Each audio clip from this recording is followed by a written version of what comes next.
Hello, everyone. This is Yang. Co-casting with me is Muffmeister, Hello. and this is the last weekend of the EU Skirmish Venatus tournament. Right now, we have Eternal Kingdom versus Myrmidons.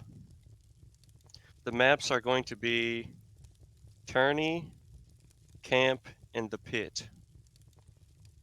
Keep in mind too, they are playing for a prize pool of $4,000. So definitely will be some pressure today. It's going to separate the boys from the men. So I'm excited to see these players under pressure. A lot of these players probably have never played for money before.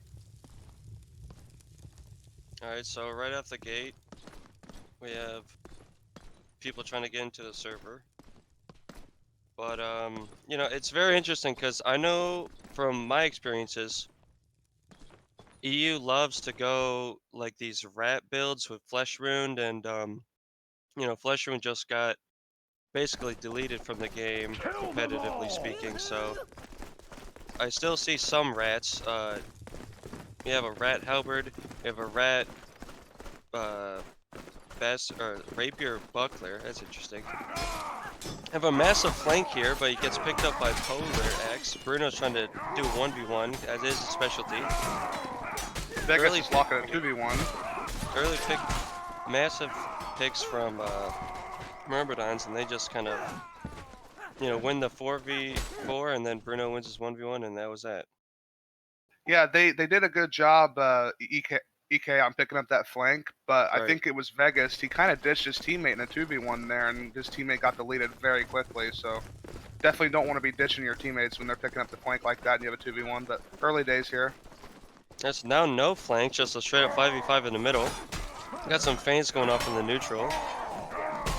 There's a 1v1 in a shield. The shield's trying to swap off. He's missing everything. Gets an early pick onto Chief. Picks coming up from both teams. Looks like Myrmidons takes it again. That was a big You, round from Rocky there. I don't know if you saw that, Yang, but he basically sprinted right through their ranks. And when you get an Exy sword up behind the enemies, I mean, he has big 50 damage swaps. So that round kind of came off the back of Rocky, in my opinion. Big play by him.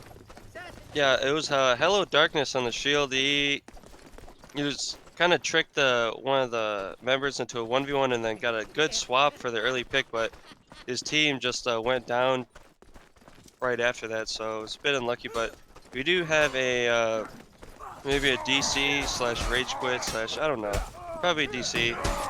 But they're just playing it out. Oh, big team kill.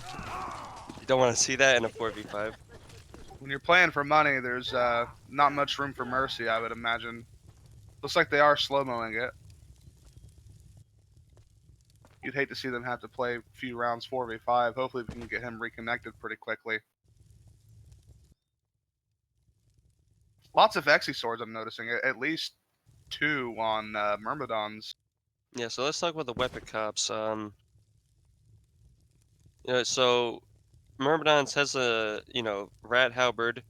I'm not the biggest fan of it, but it can be good if you really like the run around play style, and you have great mobility with this movement speed. But I don't, I'm not really sure what the rapier buckler is doing. Maybe it's to counter the shield player. Apparently, I've been told that rapier buckler counters shields. Maybe that was his plan. And yeah, EU loves Exy swords, and Exy Well, swords synergize really well with each other because you know if you have an Exy sword and a great sword, the Exy sword gets a 50 damage hit, and then the great sword gets a 30 damage hit, and then it's still three still hits hit. to kill. Yep. But if there's multiple Exy swords on one team, you just every single person just hits a guy twice and they're dead. Yeah, I think the Exy sword is the best weapon in the game currently. I mean, it counters basically every play style. Like it can take out support type players with spear and halberd with like very hard hitting leg shots, and at two shots everything in the game. It's got decent range. It's got good excels, good drags, and really good feints. Probably the best weapon in the game. So them running two is a good idea. I wonder if they try to keep their Exy swords together, or if they opt to send them off in different directions, or if they even think about it. Yeah, so we still are kind of paused. Apparently, their guy is joining, so he's going to be loading into the game soon, and it'll be another 5v5. What do you think about this regular mode Bardiche? I kind of I feel like it's a little too short. yeah, I think Bardache is yeah, I say Bardache. Um, I don't know. Everyone that I've talked to says that the reason they use Bardache is just because they like using it. Um, I don't think there's ever a reason to use Bardache over Greatsword unless you use alt mode and, I guess you could do big cleaves, but I mean, it's a 475 release and if you're going alt mode Bardache to like kill 0 legs, I mean the XE is just better, so Yeah, and it's same points as the Xe, right? So, and the uh, Xe sword is not severely disadvantaged in range compared to the Bardiche. So it's interesting that like some players actually prefer that no, over. the Bardache is 8 points and the XE and Greatsword are 7, so Yeah, you're so literally that's even paying one better extra argument. point. I know in A scrims I've seen more of the poleaxe too. So what do you think of the poleaxe changes? Do you think it's more viable now? Because I think it kind of has a place now. It's kind of a faster evening star with the alt mode, and it's kind of similar to a great sword in the regular mode.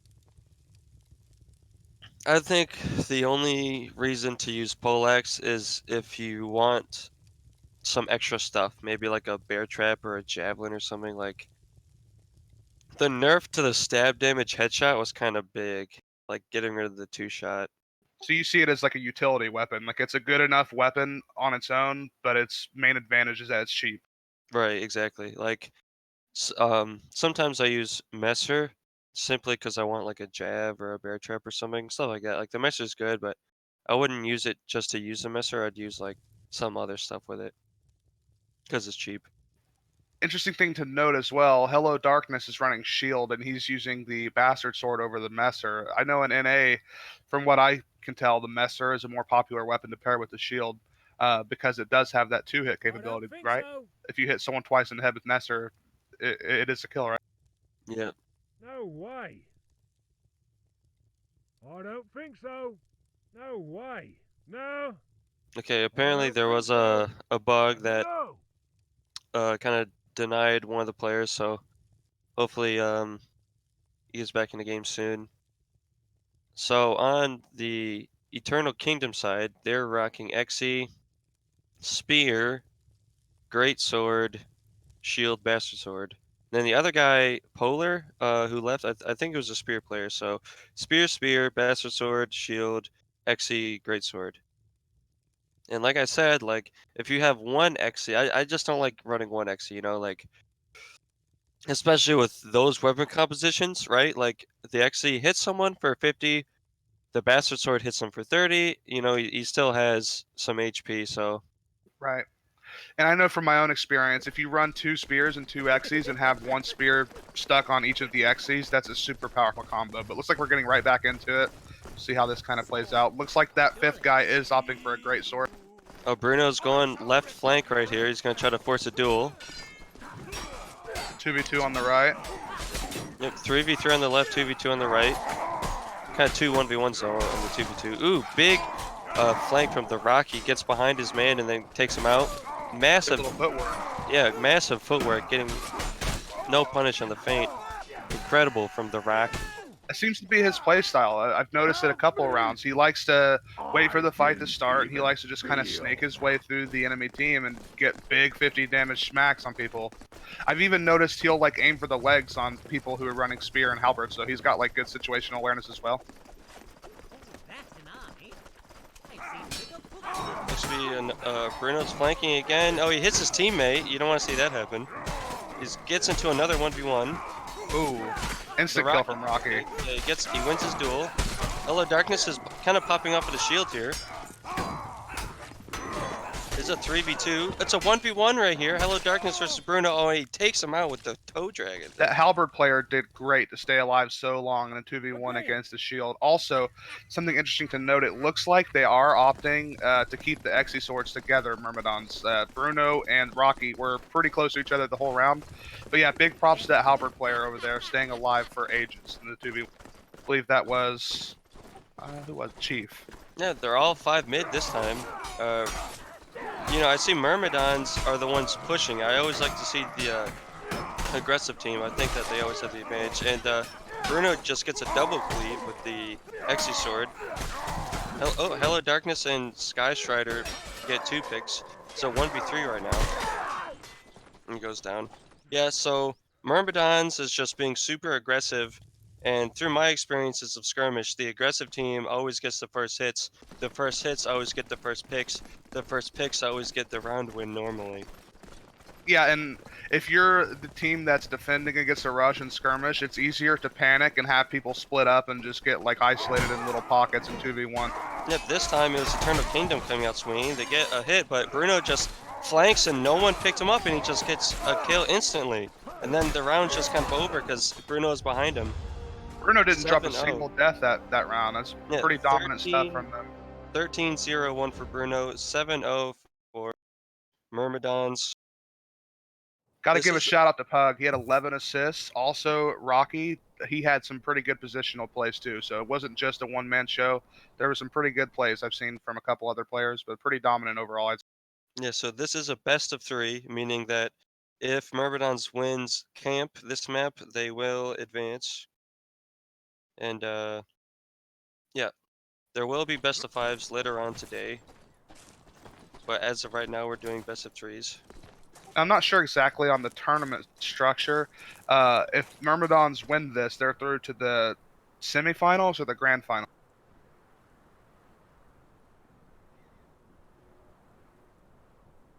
Grand finals. Grand finals? Okay, so No, these no, aren't no. Why would quarterfinals. they be in the grand finals? They just That's what start- I'm asking. Are these the semifinals? No way. I'm pretty sure these were the matches that were supposed to happen last weekend, right? Okay, so these are the quarterfinals. Yeah, okay. I mean, I think it's the matches to get into the quarterfinals.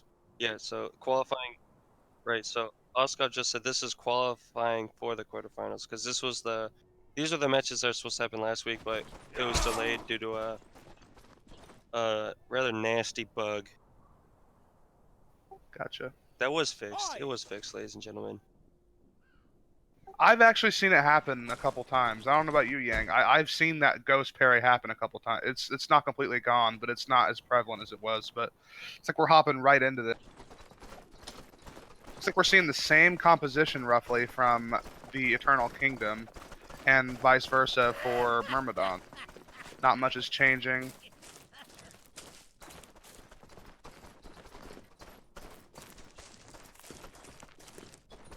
It looks like Eternal Kingdom gets the high ground here, and it looks like they're about to get pushed by Myrmidons. Yep, Myrmidons gets the first hits, but Eternal Kingdom answers back a little bit, but they do have one player go down.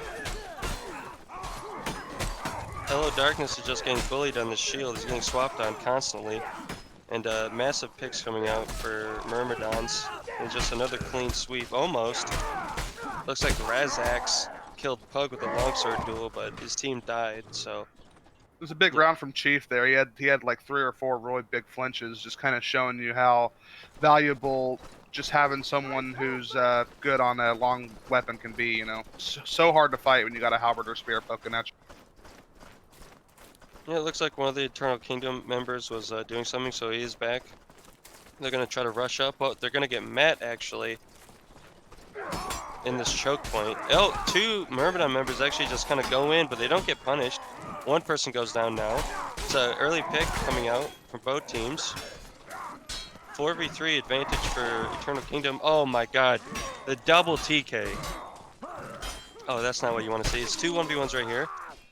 1v1 right here, Vegas versus Pug. He needs to win Doesn't this as drag. well. He killed 2 of his teammates, so he's feeling the pressure. Oh no, he gets chamber fainted and goes down. Man, that's got to be disheartening. He probably single-handedly lost his team the round. That came down to a 1v1, and he killed 2 of his teammates. So, got to feel bad for him there. Bruno stayed alive in that 2v1 for a while, but he got a lot of help from Vegust or Vegust, however you'd like to say. Yeah, so Myrmidons is always going middle, and Eternal Kingdom's always going up. But Myrmidon's pushing up here, trying to get the first hits. I like that. Oh, big flank actually from one of the Eternal Kingdom members, Artemides. But he doesn't get that much damage out actually, and he actually gets punished for being in between the members of Myrmidons. Wow. He had a massive flank, and they just turned around and like pretty much killed him.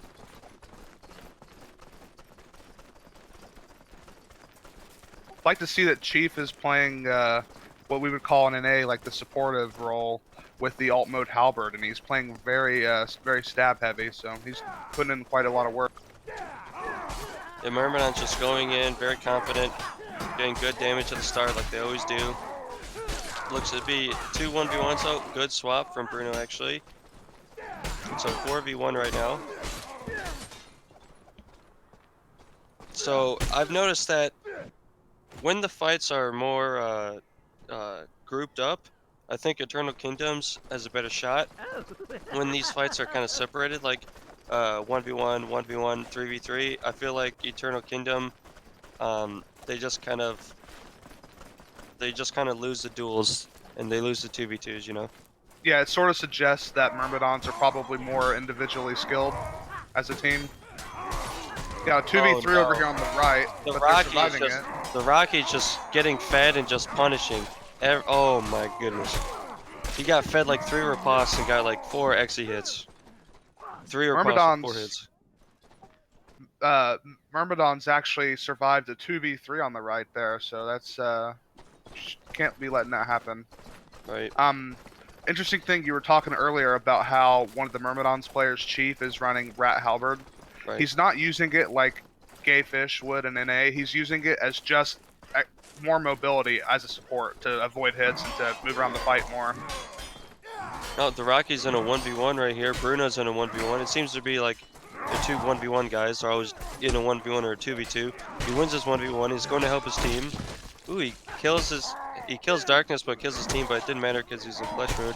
I don't agree with the Flesh Rune choice from Chief, but somehow when I see him activate Flesh Rune, he doesn't instantly die. So, you know, I don't know. Like, he doesn't instantly die. Maybe it wasn't as bad as I thought. Yeah, it may be a situation where he just hasn't even changed his class. Like, he's specifically running Rat Halberd for the mobility, so maybe he doesn't care about that extra point or 2. He's in a 1v1 with an Xe. Definitely favors the Xe here, but he's doing really well in it. Got a 1v1, a 1v1, a 2v2, and another 1v1 on the right. Bruno wins his 1v1 quickly. Chief wins his 1v1. He's going to help his team. And yeah, everyone just wins. And 14-0 for Myrmidons versus Eternal Kingdom. Yeah, very dominant stuff.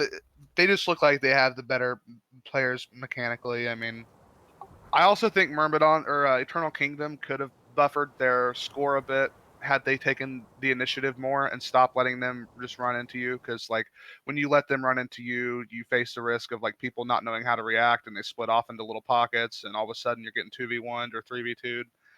So that may have helped, but dominant stuff from Myrmidons. All right, this next match is going to be Enigma versus Eternal Kingdom, and it's going to be Enigma Red, which I'm guessing is like the first team, and Eternal Kingdom Blue.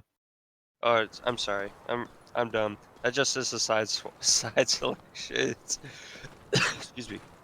It's going to be Pit, Contraband, and Mountain Peak. I'm sorry. I'm used to NA where there's 4 teams. There's 4 rosters for each team.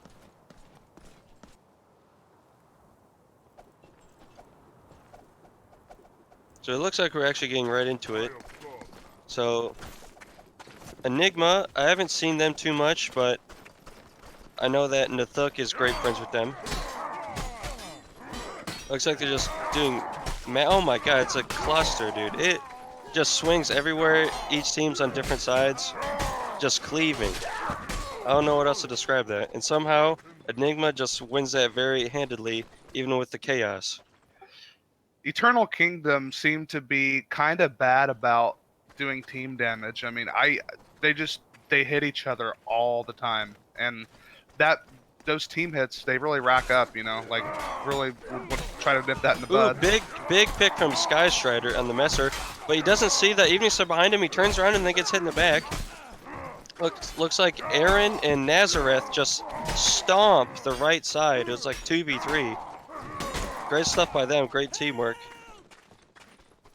Here's where you get into the territory of like tilt or like psychological warfare. Eternal Kingdom has just come off a series where they didn't get a single round, so they should be kind of warmed up. But at the same time, the psychology game may be against them here, so you want to see them respond quickly with a round here. Yeah, and not only that, but this map is red side favored, so... Oh my goodness! Aaron was in a 2v1, he jumps the underhand, he does go down though. It is a 3v3 right now. Oh, Kodak kind of like didn't do anything here. He's in a 2v2 still. He's trying to get some kicks off to get his stamina back. Rezak has no stamina and they both go down. Basically, Kodak like... Codlack, I think. Codlack. His teammate was getting 2v1'd, his other teammate was in a 1v1, and he didn't have enough stamina, so he just kind of sat in between them, like not doing anything, trying to regain his stamina. And luckily his teammate did win the 1v1. Hello Darkness doing some decent damage with the Rapier, though he's kind of getting destroyed by the Evening Star. His teammate goes down. Codlack gets a pick onto Vegas, and another 5-0 round for Enigma. Hopefully, we see Enigma making an adaptation. They keep running right to the middle out of spawn. They're not really giving themselves time to group up because of the really bad spawns for blue on this side. I'd like to see them, look, this guy's way by himself on the left. He could get picked instantly. They're just not together, yeah. Oh, big cleaves from the Exy swords from Enigma. Well, Razak actually ties it up. It's a 3v3 right here. But no, 1v3. Damn, he goes down. Yeah, they should group up and spawn and then run off to the right or even go to the middle. Just make sure that all of your guys are together. And there was one guy who was like a good 2 seconds away from his nearest teammate, you know, and like you just don't want that to happen. They're just going to collapse on that guy. They're doing better this time, but this guy's still singled out and he's going to get rushed. Yeah, he's in a kind of a 1v1 right here. Oh, his teammate gets a big cleave swap, but it doesn't matter because one of the Eternal Kingdom members, Darkness, goes down instantly, so... You know, if you have one person just kind of instantly die in these 5v5 skirmishes, you know, you can't really do much, you know. I must If someone say, dies in the first 5 seconds, then the round is kind of over unless someone makes a very, very good play. Eternal Kingdom was just dunked. Aaron with the longsword was in a 1v2 the entire round, and they didn't kill him even until the round ended. He had not died. Like that, you can't let that happen. Yeah, another 3 people just instantly die in the first 5 seconds of the fight, and another 7-0 against Eternal Darkness. That's Or brutal. Eternal Kingdom, sorry.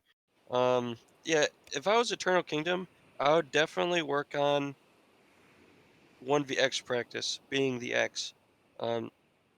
A lot like it's not super, you know, brain dead to win the 2v1s fast. You have to have a strategy or a game plan set in mind for certain teams. Like I know my team, I would run them all, right?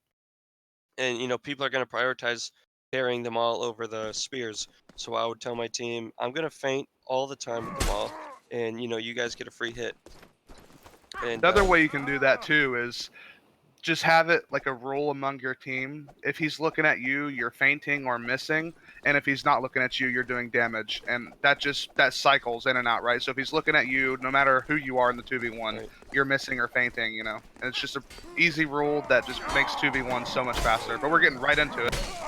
Yeah, Enigma Another just instant pick. Enigma coming out swinging, being very aggressive, and they get 3 instant picks. Eternal Kingdom, I want to see them play more aggressive. Like in both of these best of 3s, they are always on the back foot. I really just want to see them. I mean, you know, not to be that guy, right? But you haven't got a single round. You might as well just try being aggressive. You know what I'm saying? Exactly, yeah. Vegas They do get is the in a first pick. 2v1. He's in a 2v1. They have the feint. Feint, you have to feint. Stop feeding him. Oh my goodness.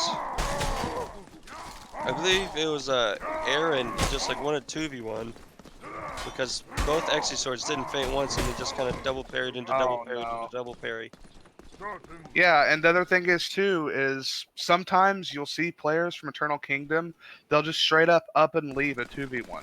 In Skirmish, never leave a 2v1. Kill that guy as fast as you can because if you're getting the 2v1, that means one of your teammates is getting 2v1. So you need to win that faster than your teammate dies. Godlack gets some good cleaves, but he is kind of just spam missing right now. Ooh, he gets a weird parry animation. BR man gets a nasty drag. Actually, that was pretty disgusting. Yeah, EU is very famous for their swing manipulation. Here in NA, we just more feint. It's fine. I think it's fine.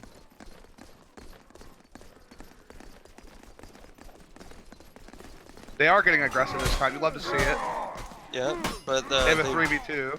they're hitting each other and they're hitting their teammates. So maybe how about this? How about this? Eternal Kingdom. I noticed that you're hitting your teammates a lot. Maybe try overheading in the neutral instead of LMBing. You know what I'm saying, Muff? Like definitely overheads, less horizontal hitboxes, less chance of hitting your teammates. Well, I know in the NA meta, I'm sure you do too, that Skirmish is a lot of stabs and overheads. Slashes are just for like 1vx basically, but yeah, I totally agree. They do a lot of team damage Eternal Kingdom. But Hello Darkness is trying to 2v1. But they're losing. Oh, they finally actually do kill the 2v1 against Aaron. It's a 3v3 right now. This could be Eternal Kingdom's chance to take a round. It's a 2v3 right now, favoring Enigma. It's a 1v3 favoring Enigma. Hello Darkness goes down. Nazareth is at a 15-0 score line, absolutely just popping off. But the other thing too from Eternal Kingdom, some of their players just seem like they lack a little bit of situational awareness. So from what I can tell, it just seems like they're a developing team. They've definitely got some potential, but looks like maybe they're a newer team than some of the other like top level EU teams, if I had to guess. Yeah, just another round where it's just early picks, early cleaves. You know, And go ahead. oh, I was just gonna say, like, to me, a good way to see how good a team's chemistry and team play is like pay attention to how far away their players are when they die, right? So one guy was back in the tunnel and another guy was all the way almost in red spawn. So they're just like kind of footworking away from each other in these fights, and that makes a big difference. We have a naked Maul. Vegas is in a 2v1. Oh, he goes down. Yeah, Vegas had a good flank there. They didn't see him, but his team died on the other side because it's a 4v5 at the start. So yeah, another 7-0. 14-0 in the series. I mean, that was actually a 28-0 against Eternal Kingdom. Oh, that was the best of 5.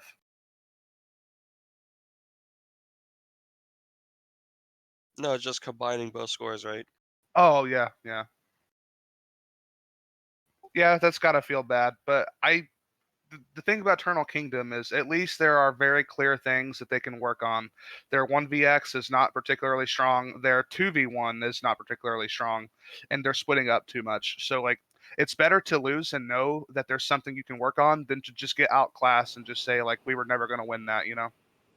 Mm-hmm. At least in my opinion. Looks like we got Enigma versus, is this Frost Wolves or is this Myrmidons? Myrmidons. Yep. So Enigma versus Myrmidons. We'll finally get to see, you know, which team, because they both 14-0'd Eternal Kingdom. So now we're gonna see probably a closer game. Big picks from Enigma actually. These fights are very spread out. I've noticed.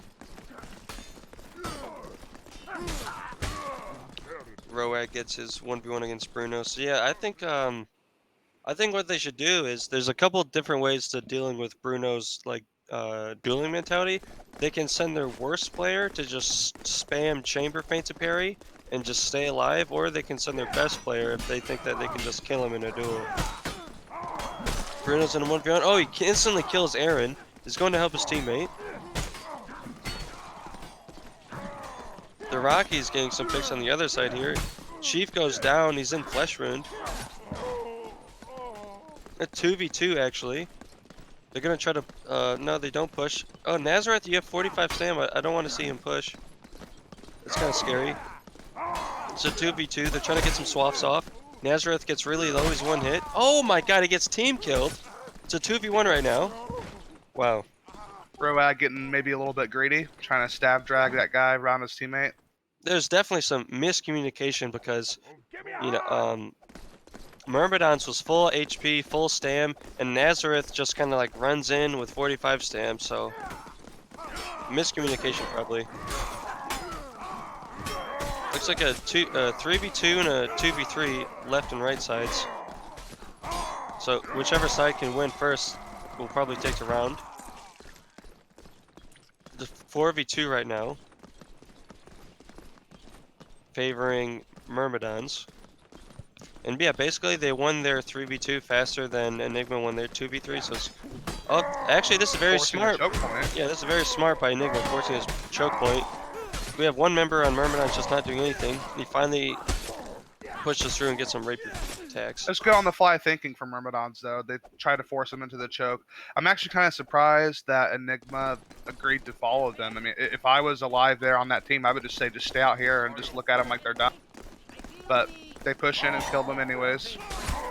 Yep, they did have the advantage, so they didn't have to push, but they did anyways. Looks to be a 1v1, a 2v2, and a 2v2 on the right side. Picks from both teams, but looks like Enigma's gonna take this one. 4 versus 1 right here. Let's see if Puck can do it. He does win his 1v1 on the side. This is a 1v3 now. Let's see if the Too rapier little, too buckler can late. do it.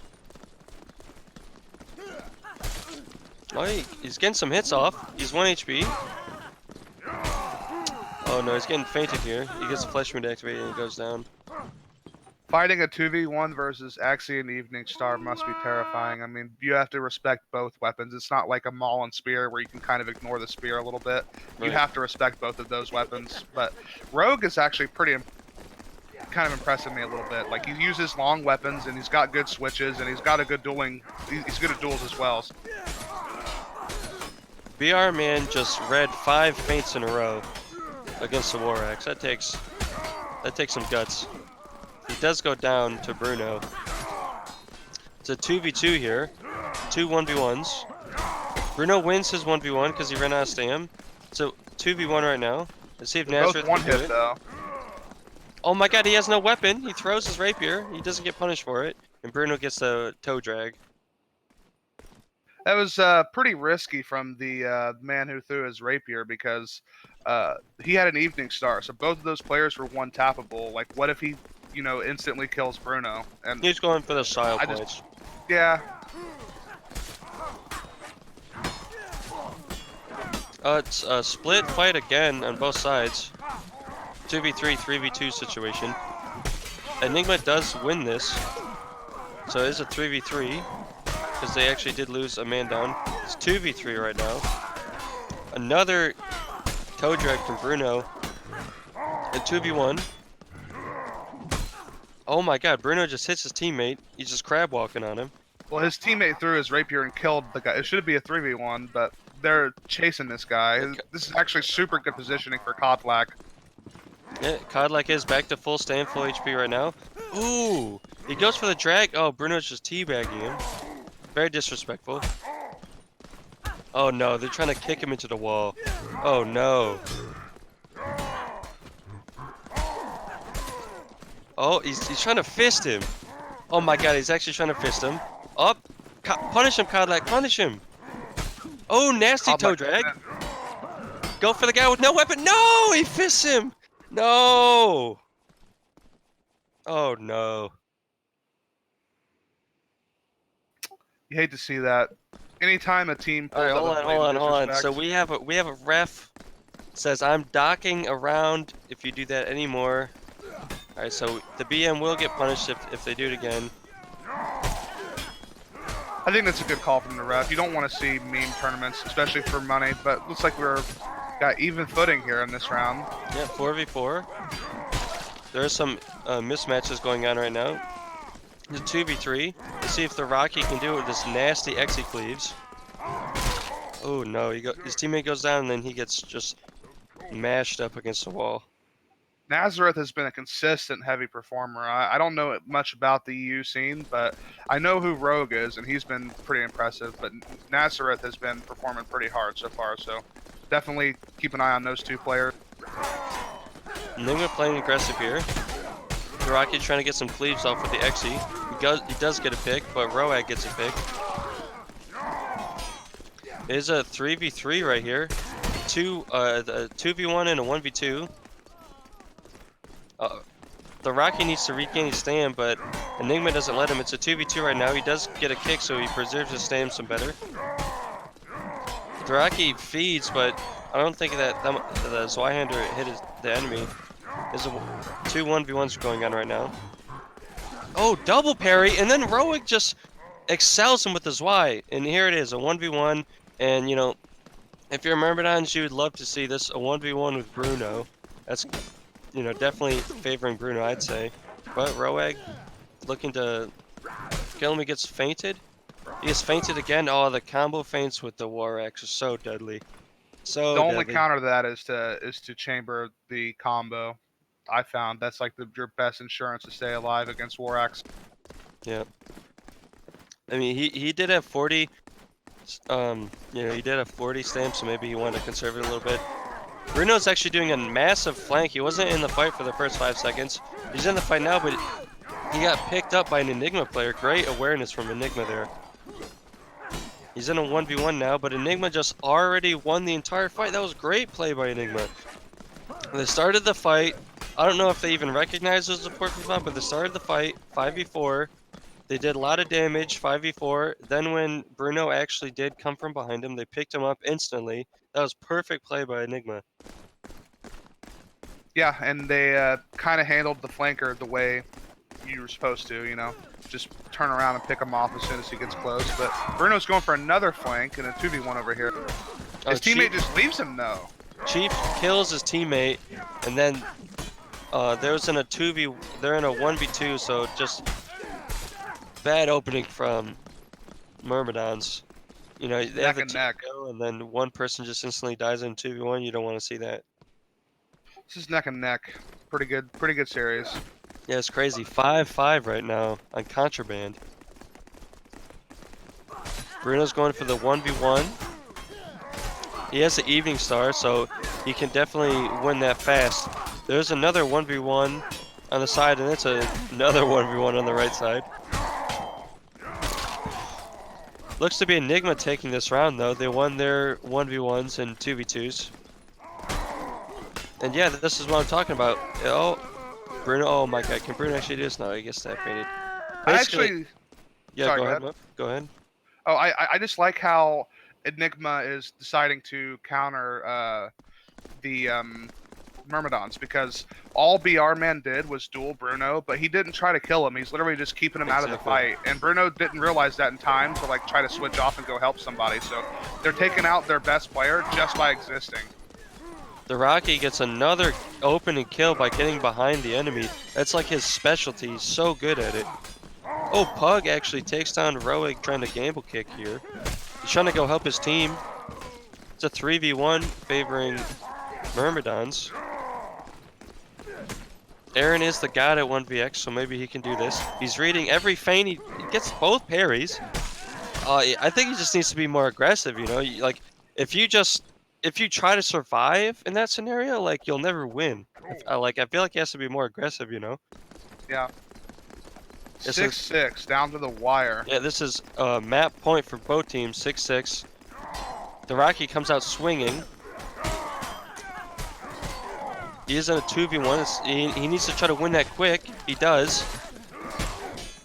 Roag wins his 2v1 though. The Rockies in a 1v1 with Nazareth. Nazareth is pinned up against the wall though. Oh no, it's a 1v4 for Enigma. Yeah, Bruno just did work on the left side with the Zwei there. Massive damage. Kind of a change in strategy from Bruno too. All this game, he basically was just full-blown dueler boy. Just pick somebody, fight him. And I was actually going to mention that I don't think that's the best way to use like a mechanical sicko like that.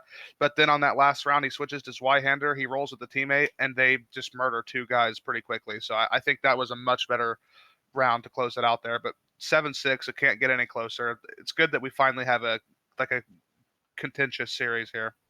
Yeah, I mean, he basically, I bet he was kind of salty that, you know, that the second last round he was in a duel the entire time and his entire team died. He's like, you know, screw this, I'll help the team this time, and it worked out great for him.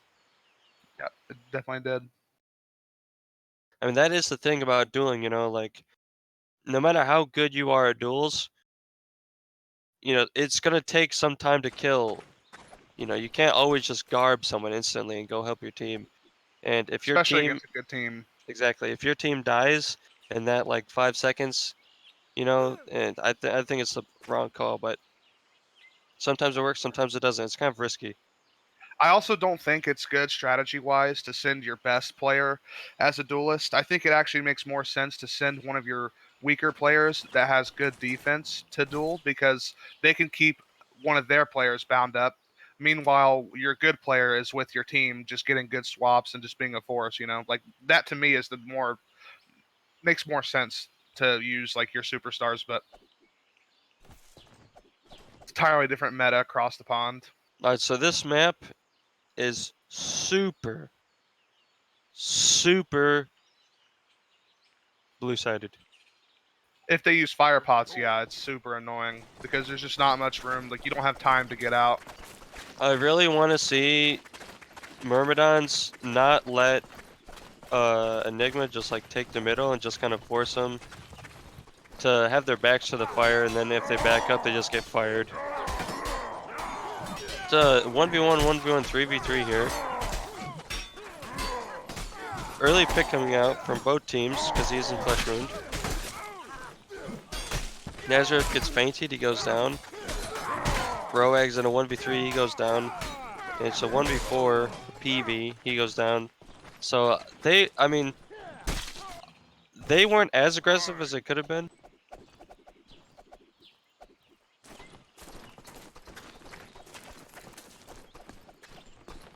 Some confusion. I think Myrmidons think they're being docked around, but there wasn't actually a round docked. I think the warning was that if they continue to meme and troll around delaying the tournament, that would be a round docked. Right. Yeah, so Enigma is getting some foothold mid, so, you know, that definitely helps the map matchup a little bit. PV wins a 1v1, trying to help his teammate now in a 2v2. Ooh, good drag from PV, and Enigma take that round. I really want to see Myrmidons ultra mega push Good day. and just deny Enigma from the middle. Like, you can definitely do it. You get forced into the fire or into a wall or into a tent. I think there's also no rules on fire pots this tournament, so they could run like 2 fire pots and just fire pot the hell out of that choke to force them to have like suboptimal positioning. But Yeah, it's the same as the other one where, oh my god, Oni is just cleaving with this Bardiche. I believe, Muff, the rules are the same as the NA EU tournament where you can have one person run 3 fire pots but can't have 2 people run 1. okay. But, I mean, there hasn't been any fire pots from any of these teams coming out at the start, so...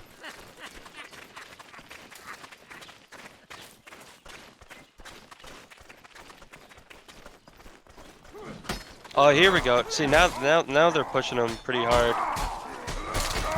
Ooh, big TK from Nazareth. I mean, yeah, that's very, you know, you hate to see a Evening Star team kill. That means he must have cleaved, so it's not the worst case scenario, but it's a 4v1. Yeah, and if you notice, like, Enigma is all 2 hit-to-kill weapons, dude. Except this Y, alright, but You know, it's XE, XE, evening star is Y. Like, I love seeing this meta. I love the 2-hit-to-kill meta.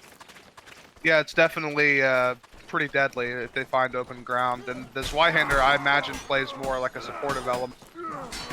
I mean, he's just, Roeg's just kind of been, like, swinging, you know? He's like a wild animal. He's free-flowing, definitely. But he gets a good kick into stab feint.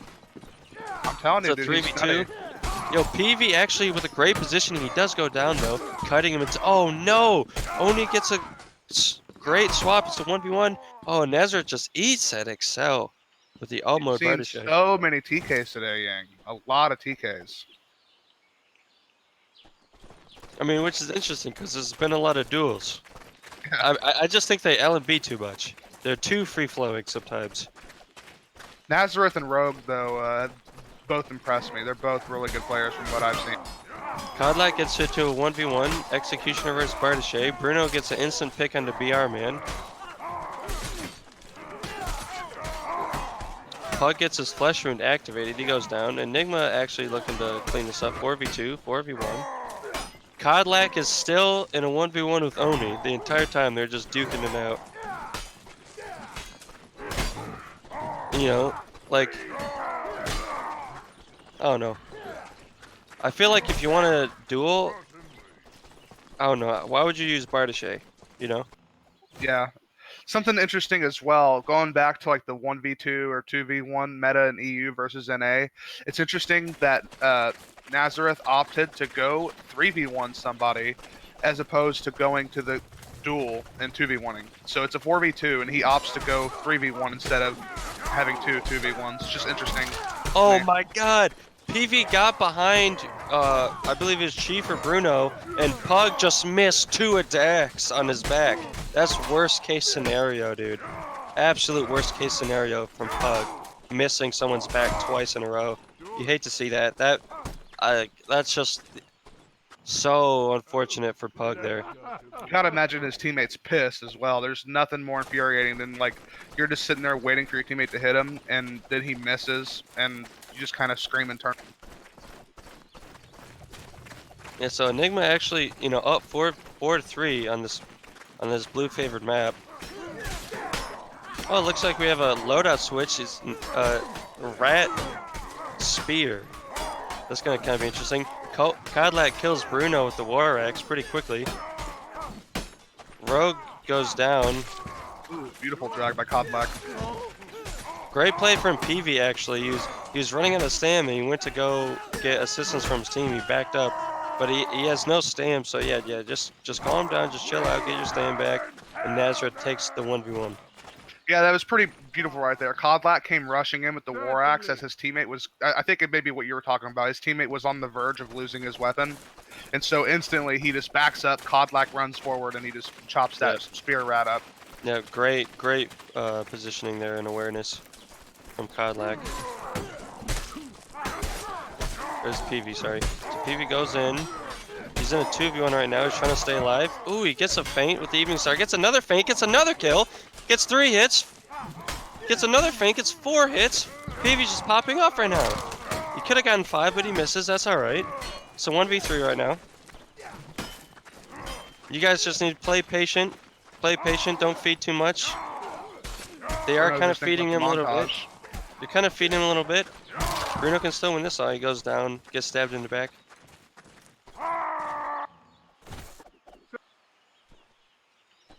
Bit more of a dominant map. Also, Enigma's winning this map on the severely disadvantaged side. So Well, okay, it's only disadvantage, I guess, if you use fire pots and push really hard, right? And they haven't been doing that too much, so Yeah, definitely not the worst thing. But I definitely feel like blue team still has more room to work with.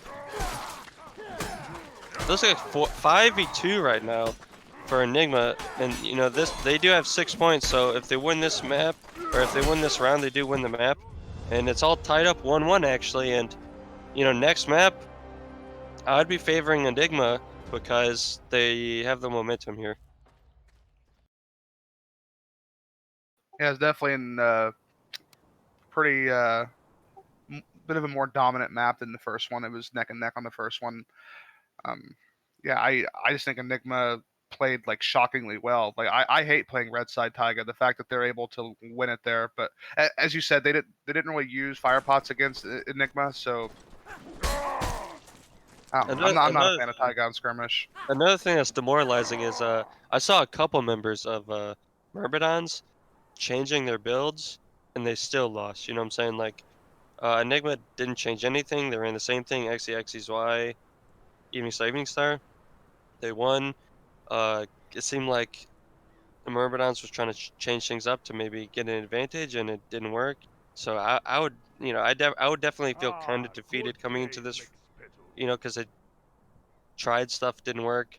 Maybe they go back to what worked in the first map on Contraband.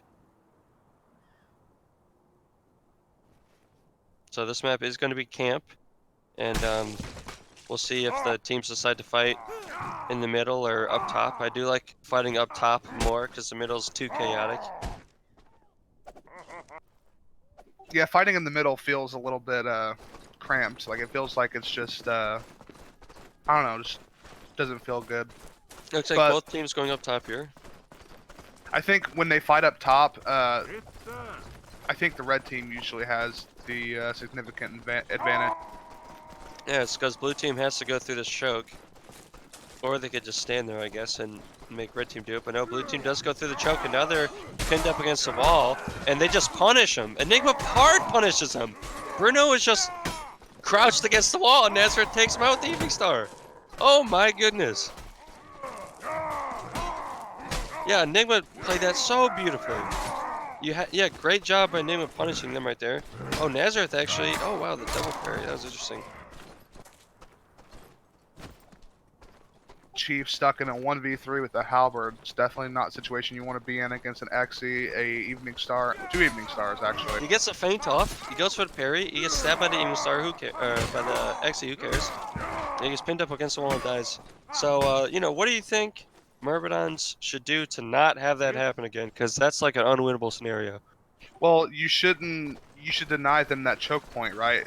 You can go through the middle and go up the hill, which is still a disadvantage, but it's not as massive of a disadvantage, or you can just force them to come to you. I mean, I wouldn't pile through this choke point, though, unless they do it very quickly like they are.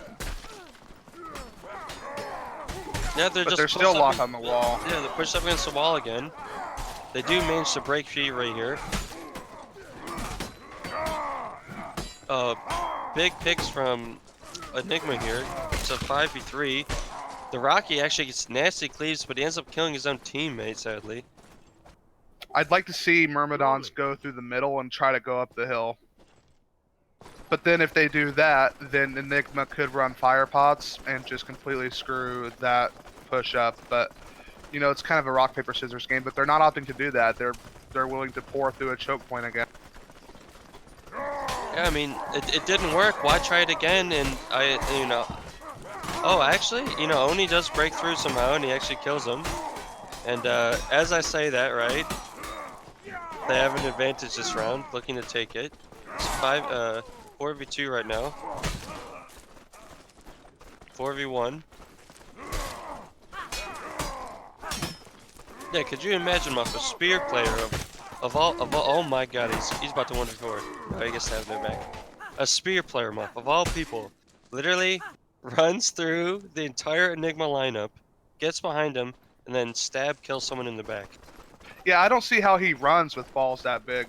You would think it would hinder him, but he's sending it. Yeah, full send. Full send indeed. We have Bruno on the halberd here. Maybe he's alt mode halberd too, so maybe he wants to stop dueling and help his team. He does initiate a duel. Myrmidons is forcing them through the choke now. I like this. They're like using the choke point against them. Yeah, Bruno wins his duel, then gets forced into another duel, but has a good swap actually.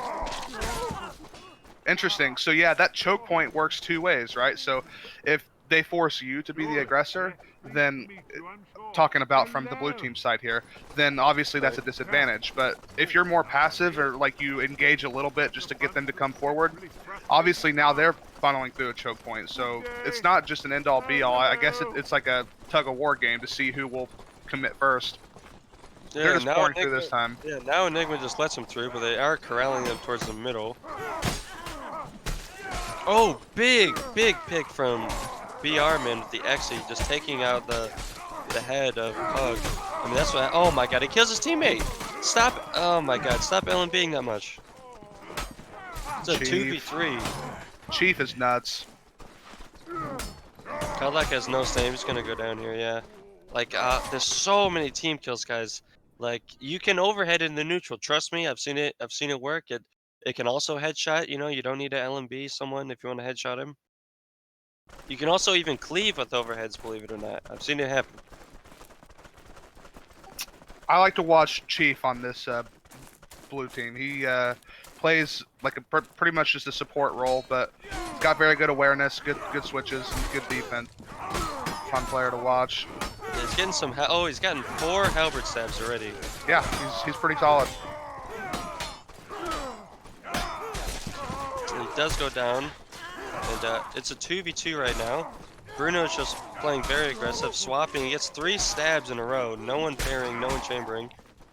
Let's see if Roag can get this. He goes down.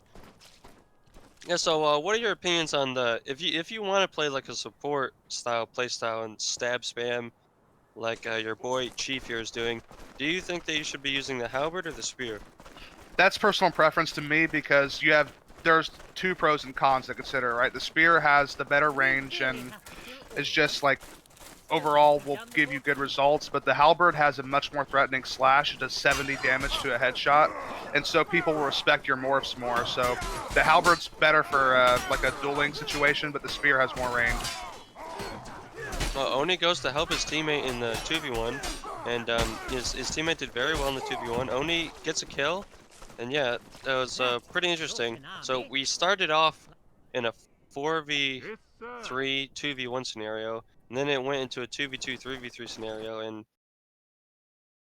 Enigma lost both sides of that. Enigma's kind of crumbling a little bit now because they started off 2-0 on this map, and now they've lost 5 in a row. So you definitely want to see them holding that choke point like they were early on, but they seem to have forgotten what was working. Cadillac not doing much on the War Axe this round. Does get behind someone this time. Picks from both sides, 4v4. Cadillac gets a nasty feint. He gets a kill. He's behind everyone. Oh, he decides to stab! It's a 3v1 to see. Oh, Styles on him with the arming sword. That is the EU special. They love doing that. I always see, you know, on Giru, on Ring, on Stouty streams, they always like to style on people by throwing the arming swords, specifically the arming sword. Not like a dagger, not a cleaver. They just spend 2 points for the arming sword to throw it at people. Enigma is opting to fight in the middle when they have the advantage up at the cards. It's interesting to see. They do have the downhill advantage, though, which is weird to say, but downhill is an advantage in this game, I think. Beautiful flank from BR, man. Yeah, BR man doing a lot of damage. He is in a 1v1 right now, or 2v1 actually, sorry. His teammate feints and he gets the Excel. Bruno now in a 1v4. He is kiting him in kind of a pseudo choke, but he goes down because BR man just ran past him. And yeah, 2 rounds back to back here for Enigma. Not quite tying it up, but making it very close. 4 or 5 favoring Myrmidons here. Yeah, that was a pretty clever little chess play too. They knew that Myrmidons were going to go up top, so they opted to take the low ground, which in melee slasher, low ground is advantageous. It's a middle fight. Let's go, middle fight. 4 or 5. Big. I want to see big cleaves. Roag gets 2 kills. He's trying to kill Bruno. It's in a 2v1. And oh my God, Bruno wins the 2v1. Oh my God, Roag's 1 HP.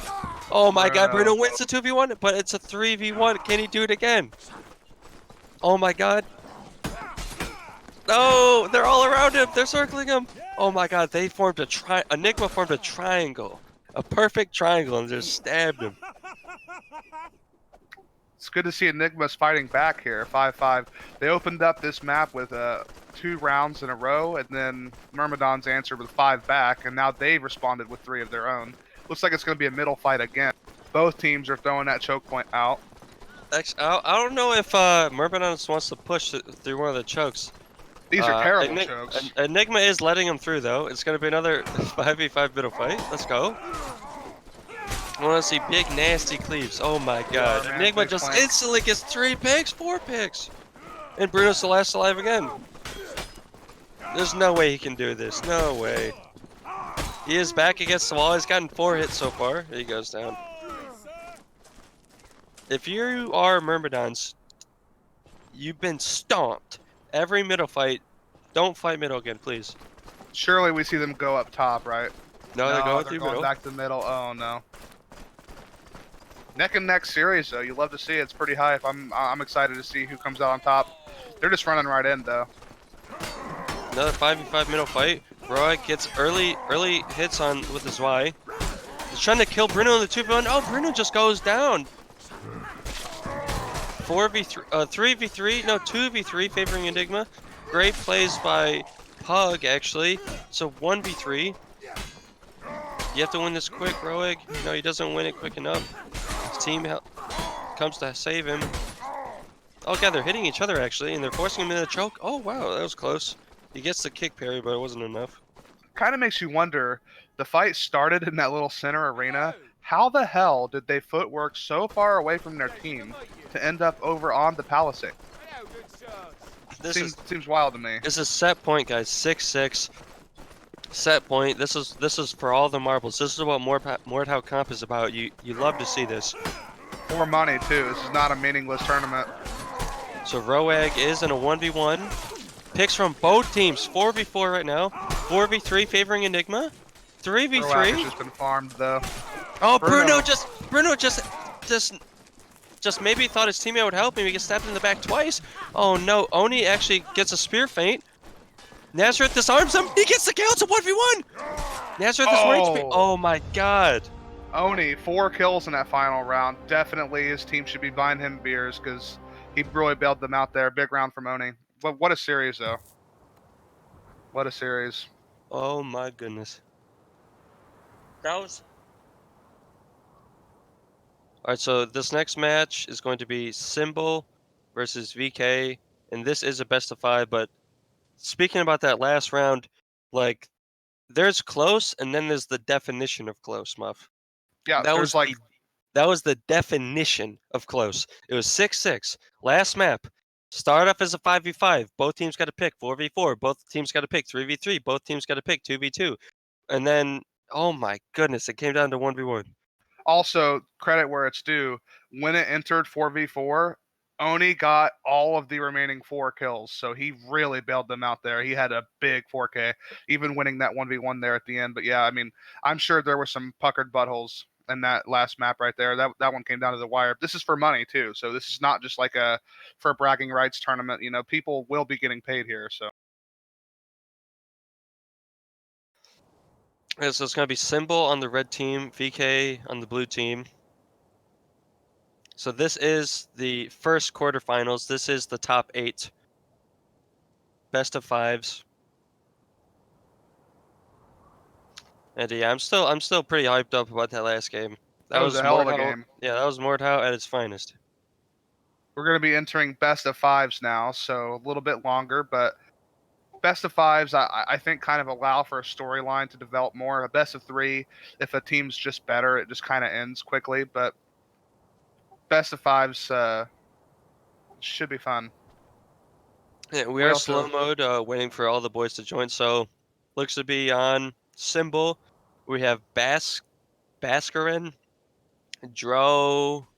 Gadrodidin, Ghost Lion, Putis, and Ager. And then on VK we have Frank Rise, Stouty, Cryptos, and Grumper's Giru, I believe. yeah. I mean that's who I thought it was. That's a Guru name. That's I don't know. Is that Guru? I mean that is a Guru name. It I'm is just gonna Giru assume it because is. he's been using the Beekeeper helmet lately. So he's rocking the Beekeeper helmet, so I'm fairly certain that's Giru. He's also running Rapier, so That helmet always reminded me of the Halo helmet.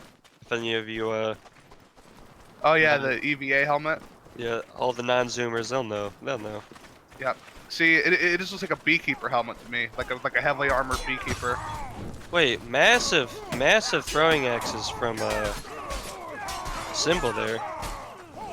Looks to be a pretty spread out fight. Picks from both teams. It's a 3v4 favoring VK. VK looking to clean it up. 4v1. Baskrin's in a 1v1 against Rise. Rise is actually losing the 1v1, but his team is going to help him. Oh no, they're just watching. They're just watching the show. Rise is about to lose. Oh no. Oh, that's brutal. He does actually let his teammate go down, and yeah, like I said, Point blank, rapier throw.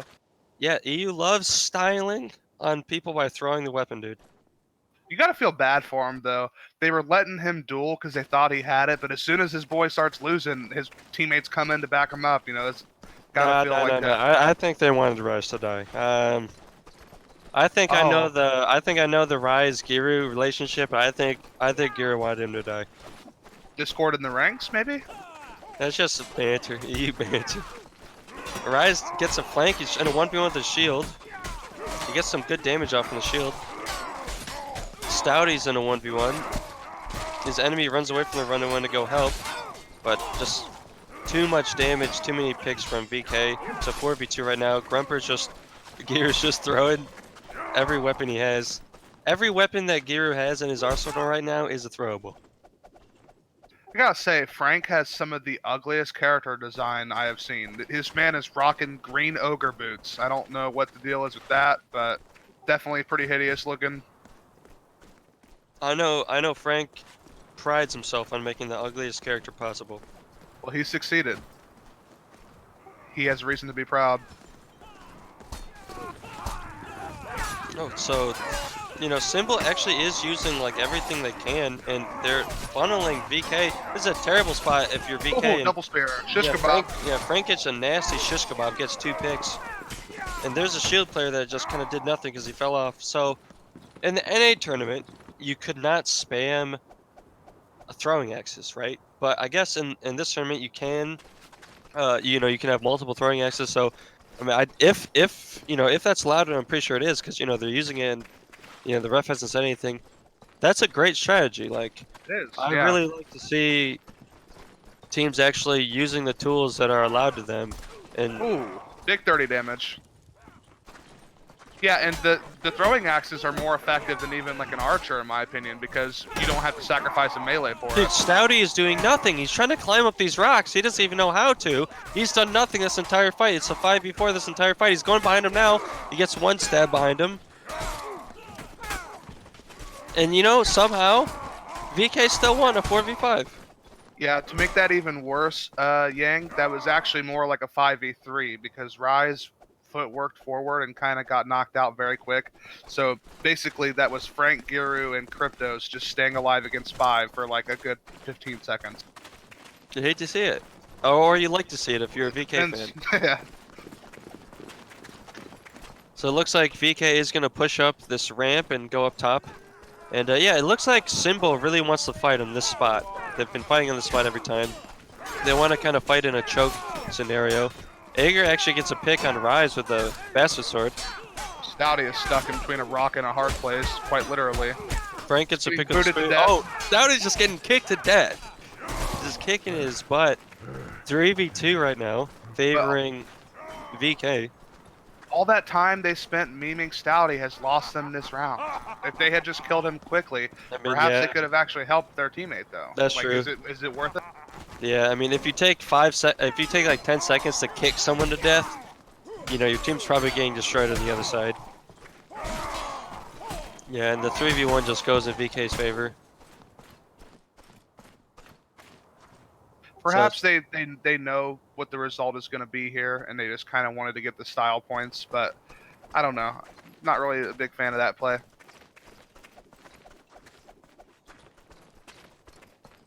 So it looks like, you know, same thing. Symbol's going to try to fight up top here. And VK pushing same side. I wonder if they fight up here because that choke point makes it easier to land their throwing axes. Oh, they actually hit Frank's legs, I believe. That should do a lot of damage. Actually, Symbol playing aggressive this round. They're pushing picks for both sides, 4v4. 4v2 right now because of the spear stabs.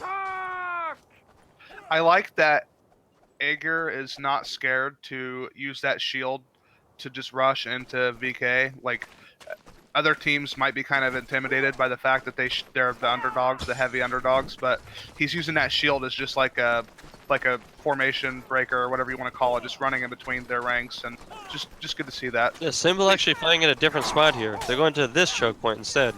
It's a 3v3, 2v2 scenario. Oh, and actually, Frank actually kills Kryptos, and then Symbol gets a pick, so this is definitely Symbol's chance to take a round. 5v2 right now. Frank wins a 1v1, he's in a 1v3 right now. Oh no. Oh, it's a Giru 1v3. He's trying to swap, he gets a pick, oh my god. He thought that Berserkren was gonna, try to instantly swing, but Berserkren was patient. He didn't just spam mouse wheel down, mouse wheel down, mouse wheel down. He's patient, and he picks up Giru. Yeah, It looks in like he's going to a different spot again here. my soul there, I kind of thought Giru might pick that one up. He can do it. He does have the 1vx potential. Oh no, dude. VK is just kind of running over Symbol now. It looks like they're kind of angry they lost that last round. Oh, throws a rapier into his legs. Then throws a cleaver into his teammate's head. 7-1 this round. The next map is going to be... I'm not quite sure.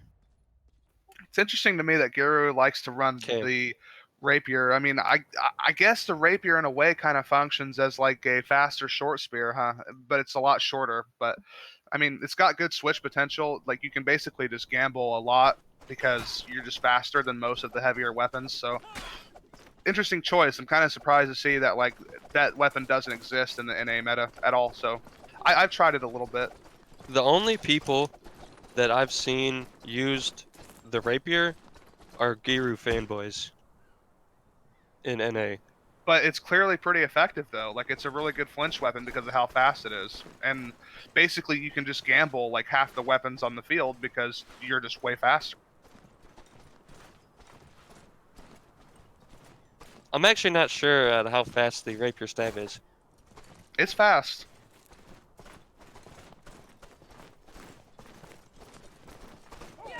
Is it 400 or 425? I'm not entirely sure, but this is definitely kind of a weird engagement going on here. I'm not sure if this is live. I'm assuming it is. No, 4v4 coming out right now. Rise is in a 1v1 versus Exy. Bastard Sword versus Exy. He kind of knows his teammates are winning, so he doesn't even have to do anything. He has his arming sword out. He goes for the throw. He misses. I'm telling you guys, these EU people love to have an arming sword simply to throw it. It actually kind of makes sense though, because if it's a 1vx, it stops the guy from regenning, because either he has to parry, which stops his regen, or he just eats it, which takes health away. That's not true, because why would you spend 2 points for the arming sword when you could spend 1 point for the cleaver? Yeah, I mean, that's true. Oh, Giru just jumps over Aegir's shield, throws a rapier in his eyes. Oh, that hurt. You hate this. I mean, he practices that, you know? I mean, He definitely how are you does. going to block that? Yeah. Oh, be no. ready. Giru gets a cleaver kill. Just imagine Aegir's chagrin. He's sitting there fighting him like a good, honorable lad. All of a sudden, this man jumps and just chucks a sword right in his eye socket from point-blank range. I mean, that's got to feel bad.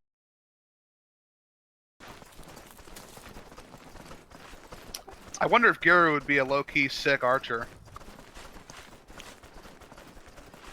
I've never seen him play Archer, actually.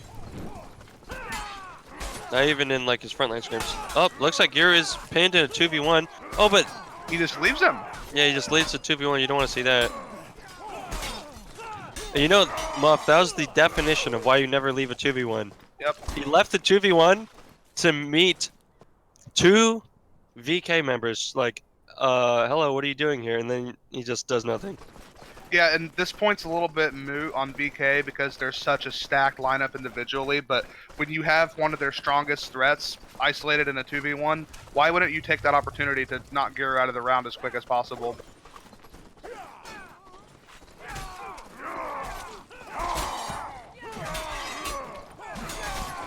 And so VK just kills 3 members instantly by good switches, actually. That was some good switches. This man's got an arming sword in his forehead.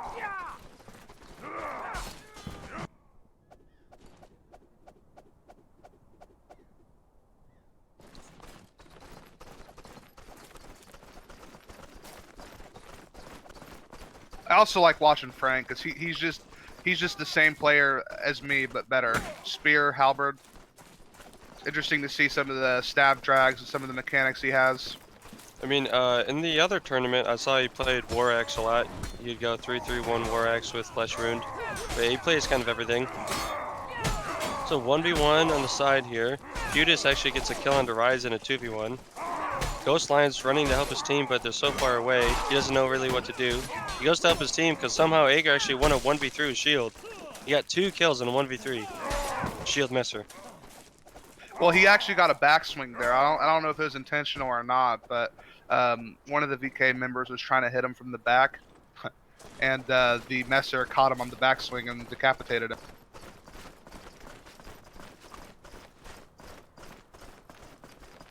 So it looks like Symbol is trying to fight at the bottom here. And VK went up top again. Looks like they're kind of, VK is so split up right now. Stouty's just like in Africa. He's getting 2v1'd. He's trying to jump up the mountain. He's just spam parrying. How is he still alive? They just kept missing. They just kept missing. It's 4v4 right now. Frank wins his 1v1. He's trying to help his teammate. Oh my, they just need to kill Stouty a lot faster. Like, Stouty was so far away, he just jumps down. The other VK members were still all the way up top, and they just couldn't kill him because both members were like purpose missing and fainting. Like, you have to have someone try to attack. You can't both be missing and fainting. The thing is, too, is they kind of outplayed him. Like, they won. They had one guy behind him, one guy in front of him. They were just whiffing. If his back is to you, why bother missing or fainting? Just stab him. Got a rapier 1v1. Yeah, Rise and Stouty get better of it. Early picks. Ghost Lion is trying to 2v1 Stouty here, but Stouty just living. Yeah, Stouty loves to jump. I'm pretty sure he just jumped for style points there, but I know he uses Acrobat a lot, and he's kind of the only person I've ever seen to truly spam jump to either stop toe drags or to try to do a jump stab. If you had to guess, how often do you think VK team kills in scrims due to throwing throwables at people? I bet it happens all the time. Oh, Frank actually has Frank actually picked up a sledgehammer. That's kind of hype. Symbol's kind of dominating this round. Yep. Symbol actually kind of won that off the back of better team play, it looked like. I mean, they just had... It felt like they had 2v1s and 3v1s kind of everywhere right there. VK was very isolated. Giru's got 230 ping right now. Oh, never mind, it's back. Yeah, are you allowed to pick up the sledgehammer for like if it's on the ground? There's no rules against picking up map weapons, to my knowledge. Ooh, Ghost Lion kills his teammate in a 3v2. That's like worst case scenario. Alright, so apparently you can pick up weapons, so like... That'd be pretty hype if you use the sledgehammer. It's a 3v2 right now, 1v3.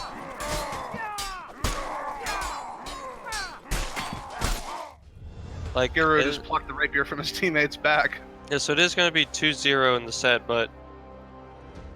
You know, VK loves to duel, right? So wouldn't that be awesome if you just like picked up a sledgehammer, went to go duel someone, and just destroyed them because it's insane stam damage?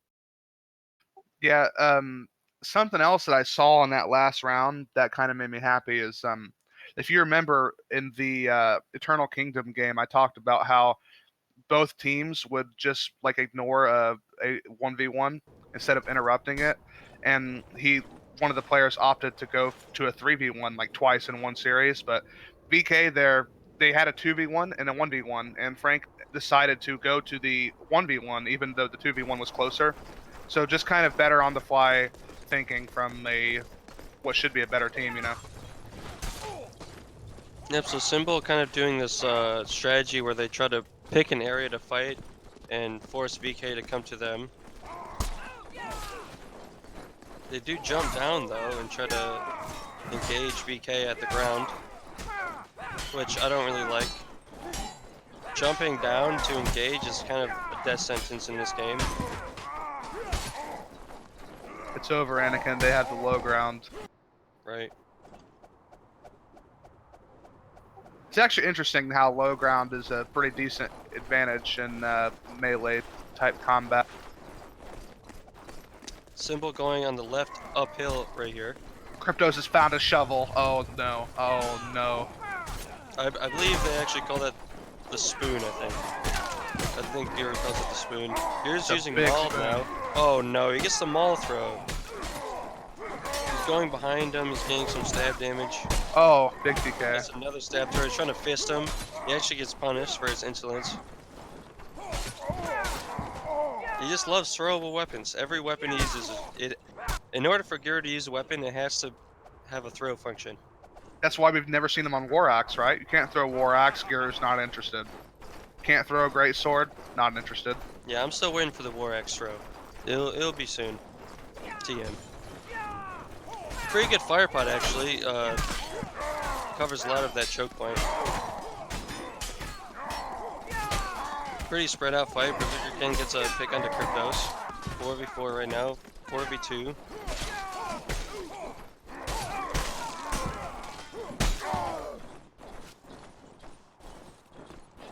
At the very least, Symbol are getting rounds off of VK, you know, like that.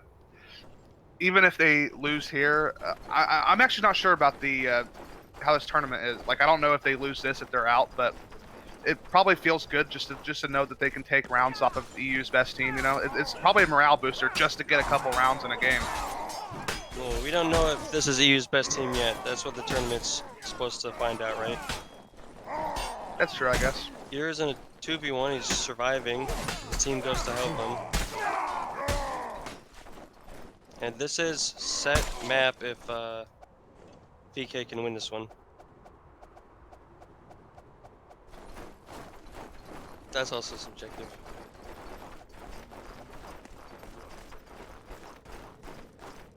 This is the streamer team though, I'll give them that. They got the streamers. Kryptos is very far back, he's just now entering the fight. Stouty's in a 1v1. Berserk again's trying to feint Giru, but Giru just reads them all and then chambers to kill him. Pretty convincing round here from VK again. Ooh, Stouty ends up with 2 arming swords in his back on either side of his spine.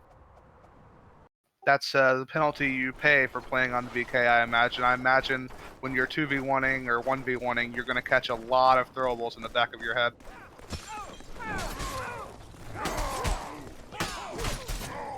Ooh, Frank is stabbing some toes. Oh, triple toe stab, see ya. This man's got an arming sword in his elbow. Yeah, I'm not sure about that position where Symbol is fighting on that rock. Yeah, because your toes are. He can just do jump stabs and spears and hit your toes, and you literally can't parry it. Even if you time it perfectly, I think to parry it, you would have to like crouch and parry. I don't think you could do it standing.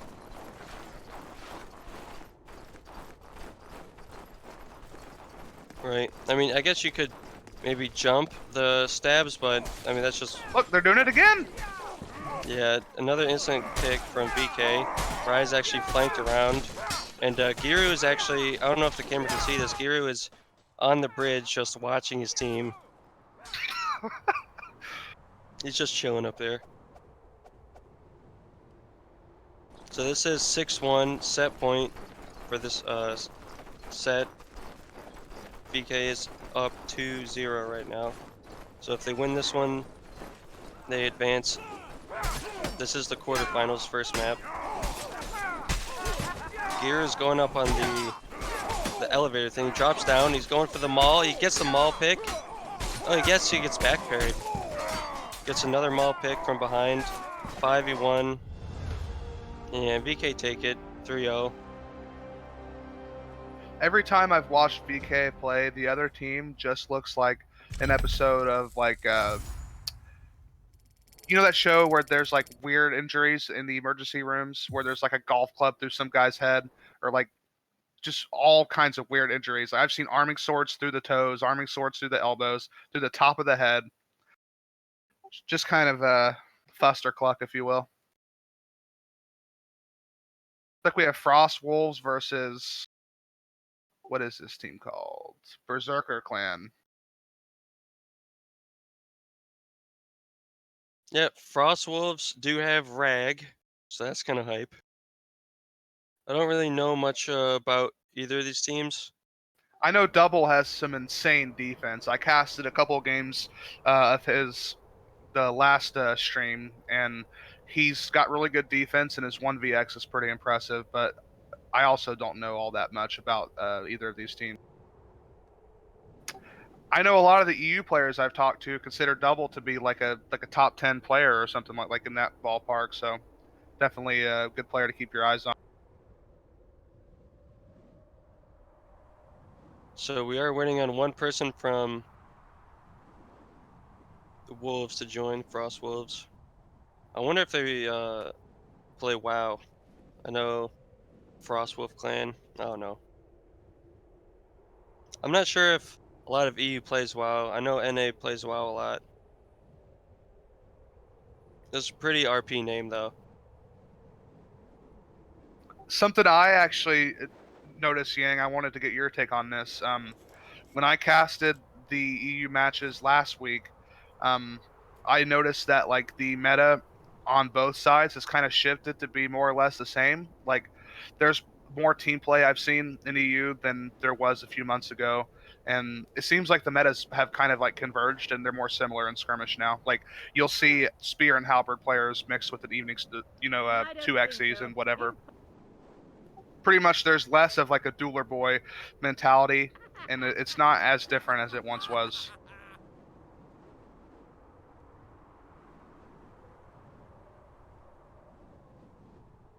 So it looks like Berserkers is going to have some great swords actually. It's pretty interesting. There hasn't been that many great swords in EU. In NA, every team has like 3 of them. But Well, I think that EU has to do with definitely the Xe favors it. sword now, Yeah. right? Because the Xe sword's just flat out better. I mean, I think you'll still see a lot of NA teams use greatsword over Xe, but I'm personally an Xe fan over greatsword. Also, we should have Rogue joining us here momentarily. Rogue and his boy Nazareth both had some pretty impressive performances today in their matches. So.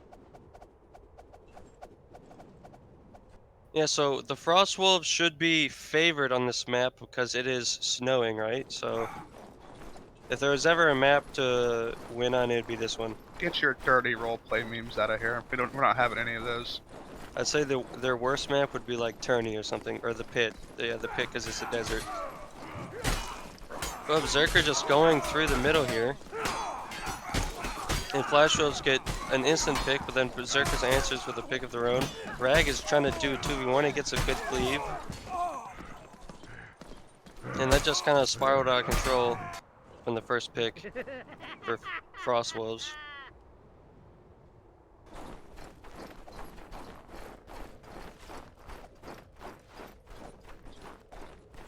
Looks like Pinky is actually going rat. He's gonna jump down. He doesn't get that much damage. He gets a more feint. He's getting picked up in a 2v1. Good footwork by him. Gets a nasty drag. Doing a lot of damage on this rat halberd. And even if you don't get that much damage, right, Muff? Even if you don't get that much damage, if you flank and make the enemy confused and they have to turn around, then your team can just hit them in the back, you know? Yeah, I mean, your job is not really to do damage, it's to pull people, it's to kite people around and get them out of position. He's doing the same thing. He's on the bridge, jumps down, he gets the stab. But Carry actually just got three instant kills. He got a cleave actually that killed 2 people. Some pretty dominant stuff coming out from Frostwolf so far. Only person that has died is Jakoha, and he's got their only 2 deaths, so pretty dominant stuff thus far. Also like to welcome Rogue joining the casting team with us. Afternoon, guys. How's it going? Pretty good. Pretty good. You and Nazareth put in some work today, but Yeah, nah, it's hard carrying. Just a shame it didn't come to fruition. Yeah, some good games. 3 TKs coming out this round.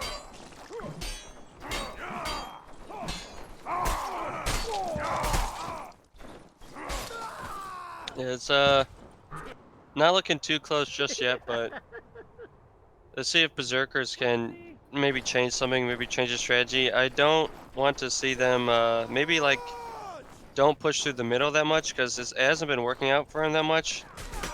Pushing through the middle is a really bad idea as the red side, in my opinion, on this map anyhow. You should go over the hill most of the time, in my opinion. Yeah, I agree with that. Doubles in a 1v1, but his team's actually losing actually to Berserkers.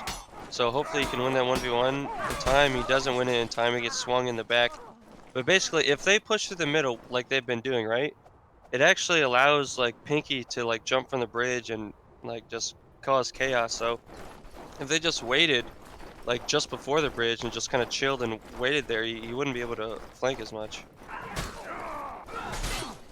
Not only that, but it actually allows the blue team to have better footwork and positioning than the red team, because you just don't have as much room with those wooden planks in the way. So Yeah. pushing underneath there, it like limits your left and right mobility versus the blue team. They're kind of more in the open. That's my fault. Yeah, I feel like straight off the bat, I mean, I've only been here for a minute, and already Berserker's team comp is just poor. They've got 2 War Axes versus FW, who's got like, what, 2 Zwei's, Halberd, Executioner. I mean, that's just much better team comp in this map. The War Axes just won't have enough impact. Pinky's staying alive in this 1v2. Yeah, that's insane. No comms from FW. Rag didn't even know there was people coming behind him. I do know from scrimming FW that their communication is poor, so I've got to wonder if they're even in voice for the tournament. Wouldn't be surprised if they're not.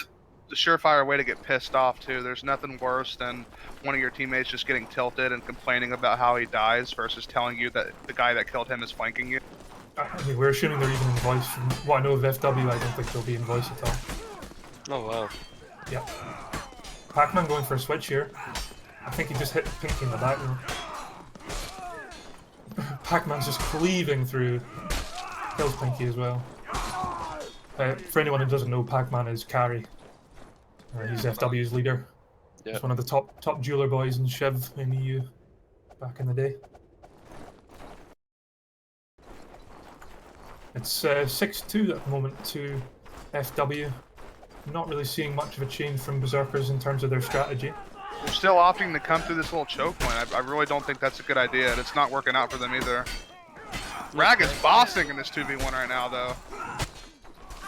He just runs away from the 2v1. Why would you ever do that?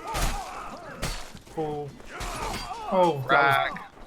Rag is insane. Yeah. I feel like that was less Rag playing well and more just Berserkers just weren't aware that Rag was behind them at all. He just got an easy cleave through 3 people there. Yeah, bad communication and bad 2v1 mechanics. In NA, it's kind of like a... Now, I'm sure it is in EU too among the better teams, but you'd never leave a guy in a 2v1 because why would you get rid of that advantage? Just kill that guy as quick as you can, you know? But 100%. they were 2v1ing Rag, and for no reason that I could figure out, this guy just turns and bolts and goes all the way across the map to help his teammates. Yeah, I mean, obviously, if you can turn and get like a quick switch that's maybe behind you, it might be worth it. But otherwise, you want just even if the 2v1's taking a while, you just got to commit to it and coordinate with your teammate. I always find with 2v1s, it always goes, you know, you'll 2v1 somebody really quickly, or they'll just survive for ages. But even still, you just got to keep at it, keep communicating, keep missing. Most importantly, just keep missing. Yeah. Yeah. You don't want to give Rag any ground. He's an insane player. What I always tell my teammates is, if the guy's looking at you, you're fainting or missing, and if his back's to you, then you're doing the damage. And that's just a constant rule everybody should know. Got a maul flank coming in. Oh, he just killed everyone. Yeah, Jaco on them all there. They've got a Yang gang on their team. Oh, Lord. Oh, no. I would never go Maul Rat. That's like a Huggles. Is that, like, beneath you? I hate Maul Rat so much. I mean, it's good, right? I just hate playing it. It's going all the way around to the right again. No way it works the second time, right? Surely they're Surely aware. they count. Yeah, they're aware this time. We got Esk in a 2v1. He's surviving, does some damage to Pac-Man. Oh my Nice god. switch here from Flan. Jaco just like went behind him and then actually missed his Maul because he went with a greedy headshot, and it's so hard to headshot people from behind actually. Yeah, it is. Because it's so easy to catch their shoulders. Right, he went a little bit too high and just missed his head completely. Instant response from the Berserker clan, tied 1-1. I think they actually adapted to that flanker very well there. They basically just took the 5v4, and it was like one or two people's job to just wait for him to come in for the flank and then just duel him close to the team so that he can be helped. We got them all flanking again. Berserkers haven't. Oh, they have seen him. See, they got somebody chasing the Maul boy there and just wasting time. The person who was chasing the Maul should have just committed into the fight. Yep. We got 3 left on Berserker. Too cool over there surviving a 2v1 for a while, but it's not going to be enough, unfortunately. And Flan's going to go down. I mean, he's getting some damage off, but he goes down. So, Roag, do you like having someone match flankers, or do you do the strategy where you push in 5v4 and then you just have to have someone eventually like turn around to fight him? Yeah, normally we just push in and try and catch the flank. It really depends. I normally play Y, as you've seen, so quite often it's me that's looking for the flank anyway, because it's normally an easy one hit for me. But yeah, we normally just commit to the 5v4 push and then try to clean up the flank. And that's definitely the best way to do it, I think, because it emphasizes your advantage, and it also keeps him out of the fight, you know? You don't need to chase him down, just wait for him to get close. But we got a 2v2 here, and I would say this actually kind of favors Berserker with the comp. Berserker need to push. They need to push quicker there. Pinky was low HP. Good swap by ESK, gets a War Axe hit. Lovely play here from Rag. Even though ESK got a nice swap, Too Cool just like he didn't do anything. He didn't hit his man, but he's kind of tunnel visioned. They probably should have stuck a little bit closer so the War Axe could swap better. I just think they should have just pushed in quicker. Pinky was half HP at the back. Pinky takes down S straight away. Oh, and Snowball here for... I feel like FW are just so much more dominant when they engage. Berserkers just don't seem that confident. In terms of like how to come back for this for Berserkers, I'm noticing like Flan is on the Bastard Sword right now. Well, Frost Wolves seem to like that snowball attack where they just stick like 3 or 4 people together and then just rush into 1 or 2 people, and it's the way to go in a 5v5. Snowballing is just the best way to win. Yeah, I'd like to see more like halberds and spikes and Berserkers here. Jaco is just running a marathon. He goes around the entire map, goes in a circle, trying to do a lot of damage with the Maul Rat. Gets 1 hit in the back. Throws his Maul, gets another hit.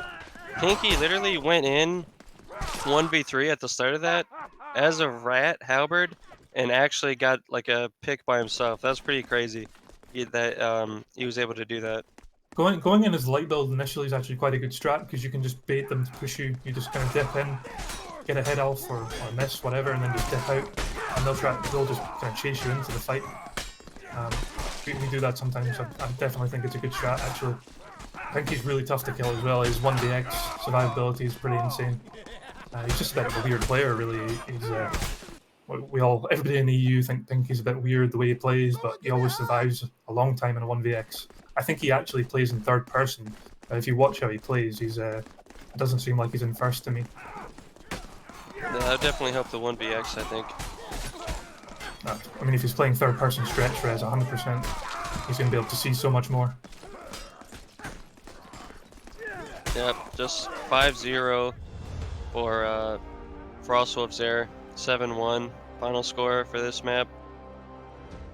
I'm very disappointed how little Frostwolf copy pasta we're getting in chat. Come on. We are strong. We are men. Have you guys seen that? I'm sure you have. I'm not actually that familiar with the EU copy pastas. My favorite one's got to be the egg gear from 2142. That one's a bit of a classic. Man, everybody says Ager's chessboard is contraband, but man, you should see Symbol on Grad. They're playing a whole different game, man. They got like archers and firepots and shields and just no fun. Are you talking about Skirmish or in Skirmish? Yeah, when we scrimmed Symbol on Skirmish on Grad, they stratted up big time. Oh wow, on this map, the tree is like down already, so... They were hitting it at the start, I think. Oh, were they? Yeah, they were. Okay. Not quite sure what FW are doing here. It's an interesting initiation from them. Berserkers just need to capitalize, man. They should have just pushed in there. I don't know what they're doing. Double gets the first pick onto Myth. Okay, Jacoa threw his maul. He's trying to fist him. He actually is getting some fist damage. He's gonna do it. Go on, Jacoa. Oh my god, he just missed. Oh, it was so close. The 3v1. I gotta wonder what's going on in the Berserkers Discord right now, because that was abysmal. They should have just pushed in straight away. They had Pac-Man was role-playing on top of the wagon, somebody else was on the stairs. Berserker just need to capitalize on that.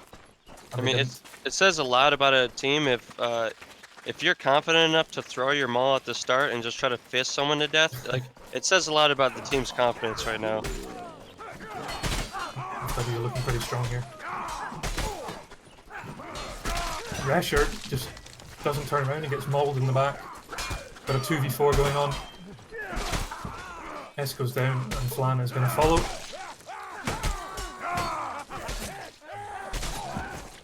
Oh, never mind. He's doing it. Never mind. That was a nice try from Flan. When I watch Double play, he actually reminds me a lot of like how Wizardish plays. Just like very calm, like robotic, really solid defense. Kind of interesting because a lot of the good EU players are like full cocaina. You'll see Giru chucking rapiers and arming swords. Stouty jumps all the time. Double's just got supremely good defense, really. Yeah, Double was renowned on Shiv for just having a really clean playstyle. He never really like reversed or spun around. He was just kind of all drags and feints, really clean. And it's the same in Mortau.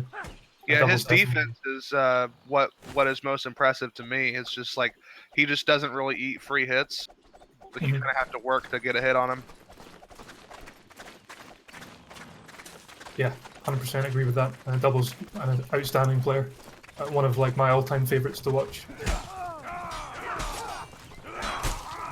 Rag, looking for picks here. That's a shame for Rag. He could have done a lot of damage there, but just wasn't aggressive enough, I feel like. There's a fight in the tent here. It's a 2v1 in the tent. They're kicking each other. Yeah, I'm not quite sure what's going on.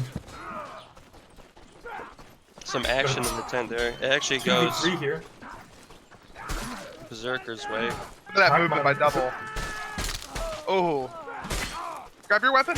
Oh, this is brutal. Just getting bullied. That's like the fourth round in a row where the round just ends with someone kicking someone in that corner. Yeah, it was a shame. Pac-Man actually some lovely footwork there. He was surviving a 2v1 for quite a while just by ducking and diving. You can dodge a wrench, you can dodge a ball.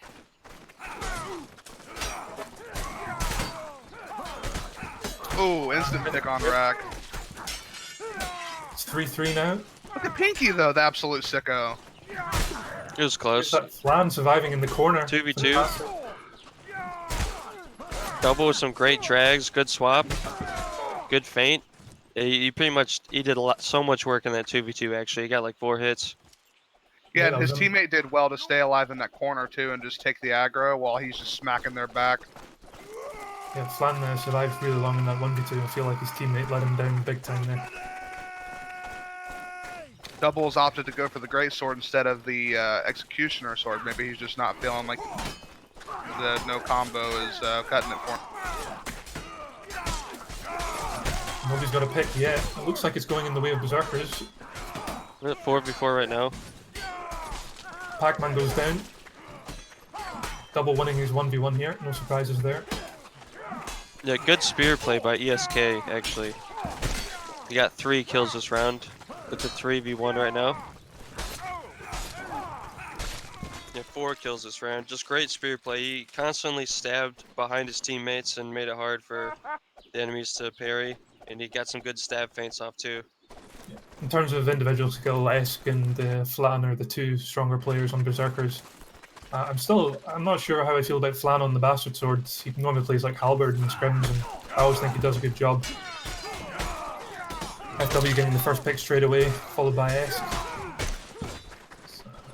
Yep, Berserker's just getting absolutely destroyed. There's, again, the snowball tactic coming out from FW. They just seem to get the first pick almost every time. Oh no, the bullying.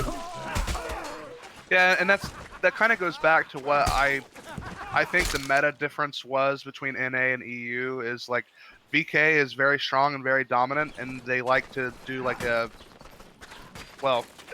dueling type play style. But just imagine if they played a snowball type style like with their caliber of players. I just imagine how dominant that would be. But perhaps they've tried it and the way they play works better for them. I'm sure that's the case. I've noticed that Pac-Man is always on like different weapons throughout the set. He's now on Evening Star.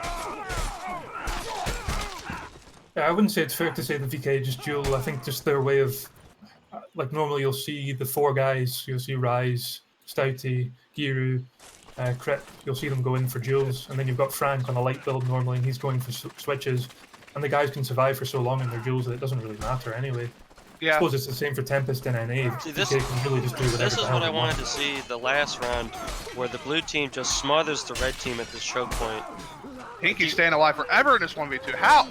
He's just left his teammate in a 1v2 and gets stopped doing that, boys. Oh no, he has his fist out. He has his fist out. He's going for it. Oh no.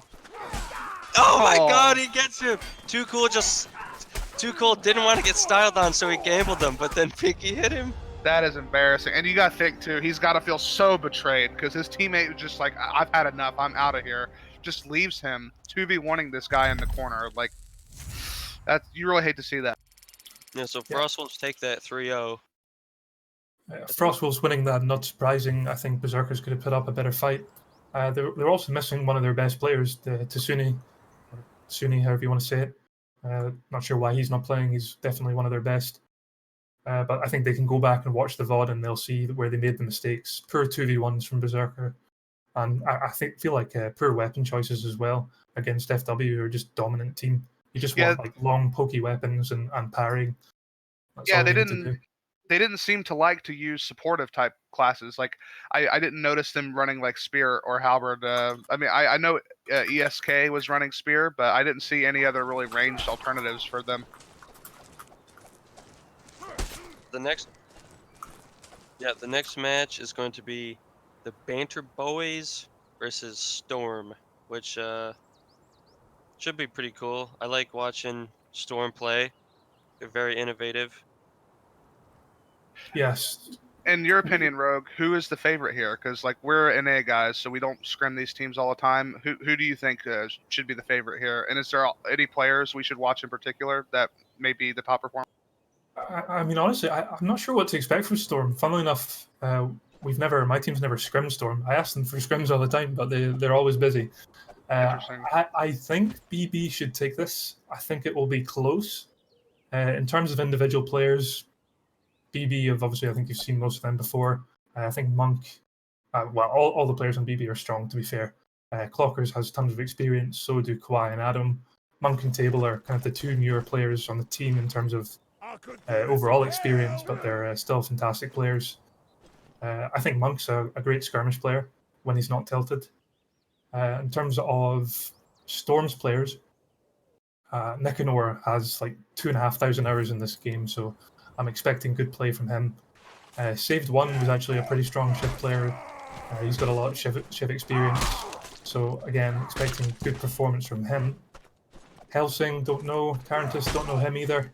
Pain and Humiliation's just some weird farmer role player with a maul. Guess we'll just have to see how effective that is. He normally just kind of runs around with a maul and a dagger, and just a weirdo, really.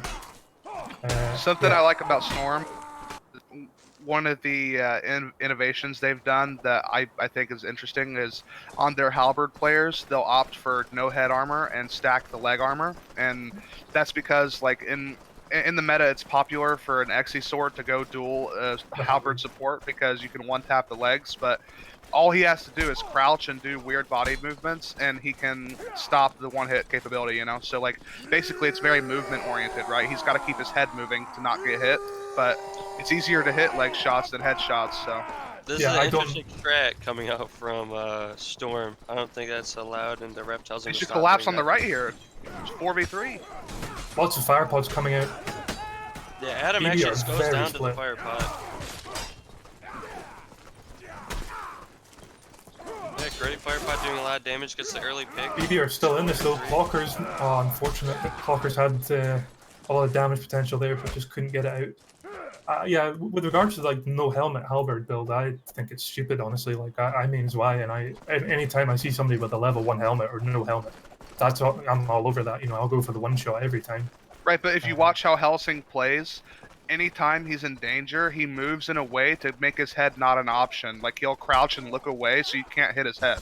So basically, he can make it so hard to hit his head that's not even worth it. But BB got again, a very mismatch split. fight. Storm have the advantage here. It's a 2v4. That's Adam surviving in the corner on his own. Nice survivability here from Adam, but he's going to go down to the kick cheese. Yeah, I don't know if you saw that, Rogue. Sorry, Yang, but Helsing was fighting the Xe sword, and he fell for a feint. And basically what he did was he turned around, looked down, and sprinted so that no matter what he did, the Xe was never going to one-tap him. Whereas if he had if he had a helmet instead of leg armor, he would have most likely died there. Yeah, I can see it's like situationally viable. Normally when I'm playing and I see that, I'll normally just try and kill them when they're switching. But if it works for them, it works for them, I guess. Clocker's in a 2v1, Table's going to come and help. 2v3 off at the side and a 2v1, yep. Yeah, BB are just... I feel like BB are trying really hard to team play, but they're not close enough to each other to do it. They've got the weapon composition, maybe too many light builds. That's the only criticism I have of them at the moment. Let's have a quick look at what BB are playing. Another fist kill. I like to watch the player Tarantist as well because he's not done a lot of damage so far, but what he does is he likes to run through the enemy's like ranks and just force them to kite him, and that can kind of let his team get in and do more damage because he's pulling people in a way that is like not advantageous for them. Everybody in a 1v1 here. BB have the advantage big time here. Looks like it's going to be around for BB. We've got 2 role players in the tower. They're going to... Yeah, they're climbing up, Get they're some climbing up time the here. ladder. I'm not sure. I mean, it doesn't really matter for banter boys; they don't have to No. push the issue. I wish Storm would just go and get it over with. Stop this roleplay, jungle climbing, treehouse nonsense. Just not entertaining to watch. And there's no reason for banter boys to do anything but wait. Yeah, Oskov telling them to get down, and rightly so. Alright, they're going in now. He gets feinted, he dodges with some good footwork. He's getting stabbed in the back. Big cleaves, actually. He goes down. Pain and Humiliation just fell for every single feint there. That you hate to see those. I don't think he read a single feint. Especially when you're a light armor class. I mean, if you're gonna run light armor, you better have some pretty solid defense. But I imagine his thinking on his class is just to be like a rat, basically, just run around and get people who aren't looking. But Yeah. he's also wearing a diaper if you look at his leg armor. We've got 3v3 and a 2v2 off at the sides. Looks like BB might take the first pick here. Yep, Kawhi takes down Helsing, followed by Saved. Kawhi on a rampage here. Yeah, big switches there from Kawhi. Much better team play there from BB. They're playing to their strengths a lot more here. Yeah, 4v1 right now. So I played them all for a long time, right? For like 3 months. The worst thing that, like in my opinion, a Maul can do, the thing I absolutely hated when I played Maul is getting into duels. Like, Especially if you're Rat Maul, right? I feel like Pain and Humiliation needs to just try to run around and just swap onto people with his movement speed. Because I feel like, especially if you're light armor Maul, like it's hard to duel. It's just Maul's just a profoundly mediocre weapon. Unless you're getting the one hits with it, it's just not worth it, really. There's just so many better weapons than Maul. Clocker's taking the first pick onto Tarantist. 2v1, Nicanor in the corner. Nice switch from Saved. Saved doing a lot of damage here. Stormer's still in this. Saved, what a god, he's surviving for so long. A really nice save from Saved. Yeah, so Banter Boy's actually making a comeback, actually, this map. Yeah, they're just team playing, like I said, playing to their strengths. One could argue too that if the Maul player believed that is Pain and Humiliation, if his playstyle is to run around and get switches, the Xe sword is still a better weapon because yeah, you forfeit that one tap, but you have better range, better cleaves, and just overall just a better weapon. Agree. It just seems a bit like Helsing gets caught out, he goes down. Pain and Humiliation gets a nasty Maul pick.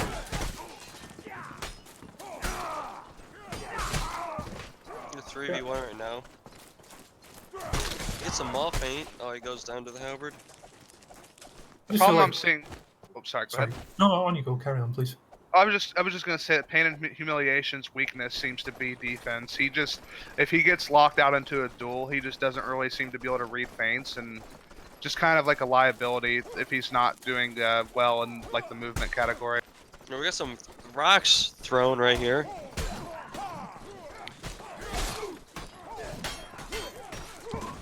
Somebody in Storm, I can't see who it is, surviving a 2v1, doing a really good job. That was Tarantist, he does go down though. BB's round, it looks like. Unless Nicanor can pull off a 3v1 with the arming sword. I just feel like Storm are almost hurting themselves with their team comp. You can say what you like when they're winning, but the reality is it's like some kind of weird counter meta team comp they've gone for. But it just doesn't seem to be working, really. I don't know why Pain and Humiliation's still on Maul. I don't know why Nicanor has arming swords. I mean, he did get some more armor, but he's got some rocks now. I don't think he's hit one rock, though, but he does have them. Yeah, literally everybody dueling except for one 2v2 going off at the side, and never mind, they're dueling again. Nice switches there from Clockers. He's trying to switch. Clockers in a 2v1. Nice purpose miss, but he kills his teammate. Oh, team kill, yeah, unfortunate. That's the problem with Exec. Once you swing, you can't take it back. You can't combo feint to parry. Well, you shouldn't be slashing in a 2v2. No. What if you hit parry, though, right? Can't you do that? Yeah, if you hit somebody, you can combo feint to parry, but only if you hit. He's surviving a pretty long time. He gets kicked. Yeah, from what I've seen, Tarantist and Save, they're doing some really good work in 2v1s. I just feel like teams letting them down. Are we going to see a switch here from Storm? Nope, same team comp. They've got a War Axe now instead of the Halberd. They've got really short range. They have Arming Sword, they have War Axe, and Maul. And Bastard Sword. Yeah, so they literally have like no range. They're just going to lose any poke phase of anybody. We've got two 3v2s going on. Nobody's picked yet.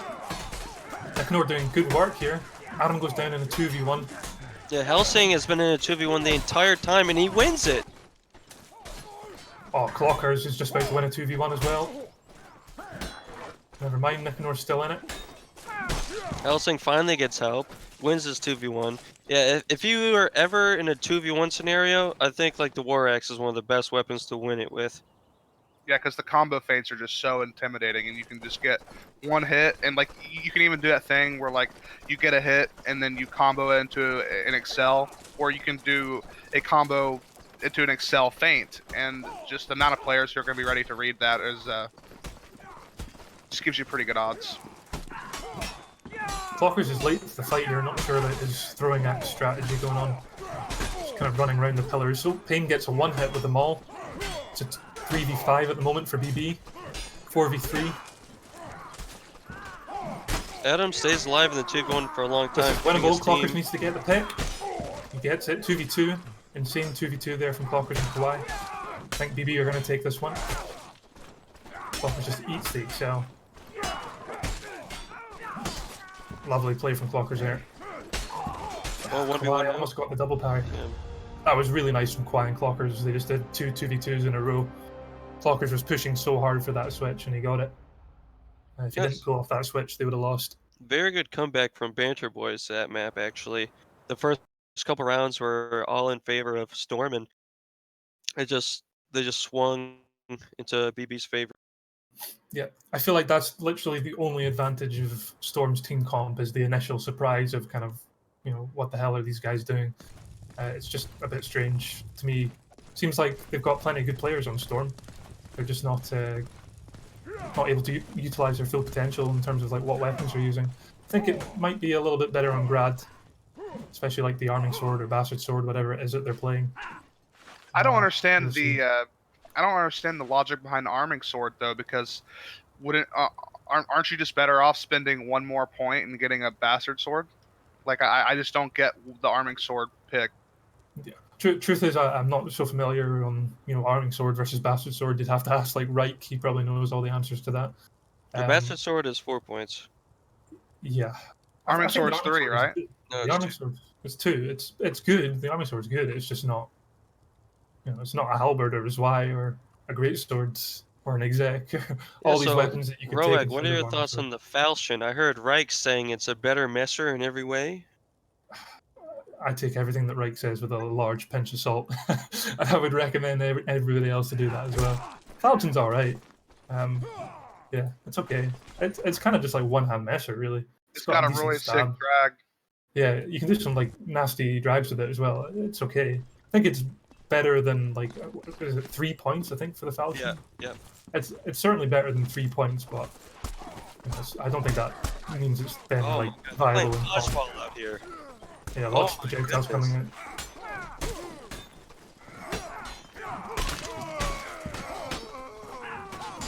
It's a 4v4 at the moment. Clockers has just been farmed by an XE. Tarantis wants this cleave so badly. He's gonna get it. 3v2. This is why I didn't want to fight in Grad. Look at the stairs, it's just horrible.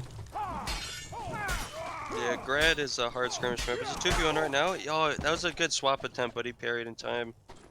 Big round from Tarantis there. Picks up 3 of the 5. Gets a lot of damage in. The last time I commentated on Grad, there was 4 people that fell down the well, so keep your eyes on the big gaping hole in the earth. Yeah, I think Grad would be a lot better if there just wasn't a massive well in the middle. Like, just strange. It was funny, actually. I can't remember what teams it was, but the well actually had more kills than a couple of the players on the losing team. I'm not surprised, man. Stuff like that just annoys me. That's why I just never want to scrim on Grad. Just a massive hole in the floor that you might fall down. Not very fun. I think it's interesting, though. I feel like BB here, their comms might need a bit of work. There's a couple switches and stuff that I feel like could have been commed and just weren't. Better engagement here from both teams. BB doing more damage, it looks like.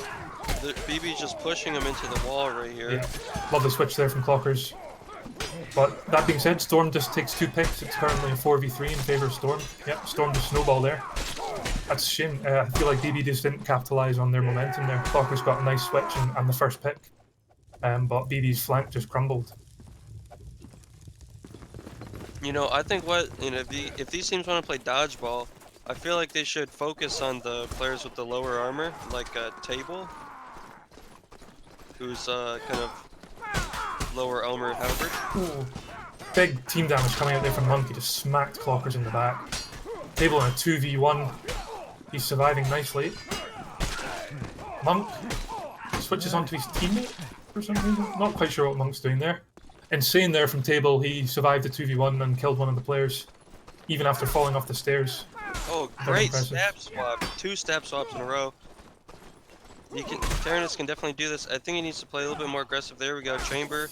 Good punish. He should fall back through that doorway. Oh, great job jumping, actually, making him leg hit. Monk needs to take a quick regen here, I think. Yeah, that was very nearly a very bad round for Banter Boys. Monk just chopping his team with the exec. He needs to stop LMBing through his team. something that would have been interesting. What if Tarantis had managed to get through that little doorway there and force them into a 1-versus-1 choke point? That could have been interesting. Yeah, If they even followed that. Yeah, I think BB would have just taken the regen. Yeah, but he was very low too. It would have been a viable option. Clockers again with a lovely switch. Clockers and table, lovely 2v2 team there. It's a 3v3. Oh, team damage coming here from Storm. 2v3 in favor of Storm. Oh, Clockers goes down to the dagger. Winnable here for table. He's in a terrible spot for that halberd Yes. though. If you had to choose one place to 1v3 with the halberd, that would probably be the last place you'd choose in all of the competitive map. Yeah, I was just thinking that there. I saw it was winnable, and then I saw where he was going. It's a shame. I feel like Clockers is putting in a lot of work here. Definitely worth watching. Save didn't even try to parry that War Axe. Way bails his teammate out. Oh, gets his bell rung. Gets his bell rung.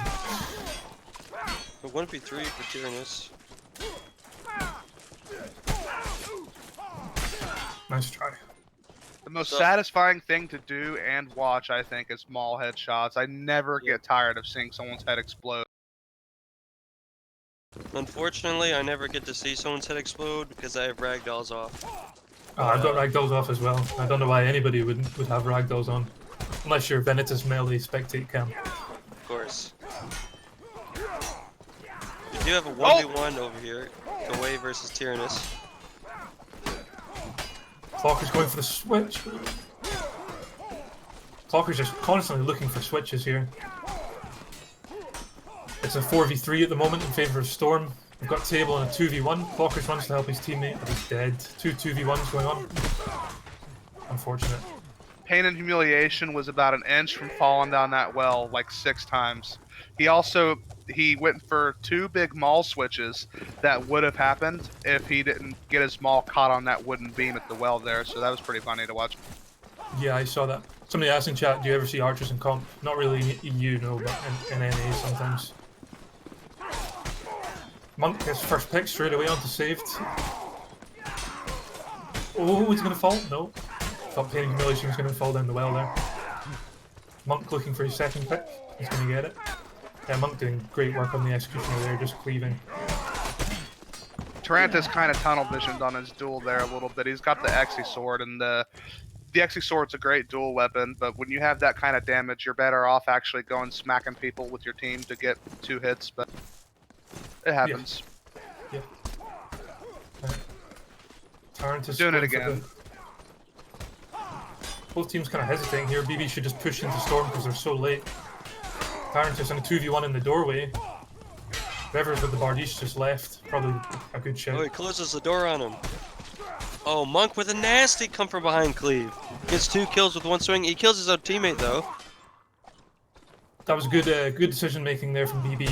They pushed somebody into a 2v1. He went through the door, and one of the players in the 2v1 just backed off and went to help the team instead. Definitely the right shout there. I think that won them the round. I think it was Monk actually.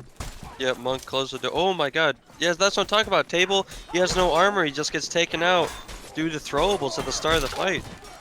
Oh, Pain and Humiliation with the TK though. It's a 4v4. Clockers goes down though. That's unfortunate. Monk just needs to survive here, and he knows it. Nice from Adam with double kill. Adam wins these every day of the week. 2v2. It's a Go on, 1v2. Adam. 1v1. Adam Tarantis has with the less damage. advantage.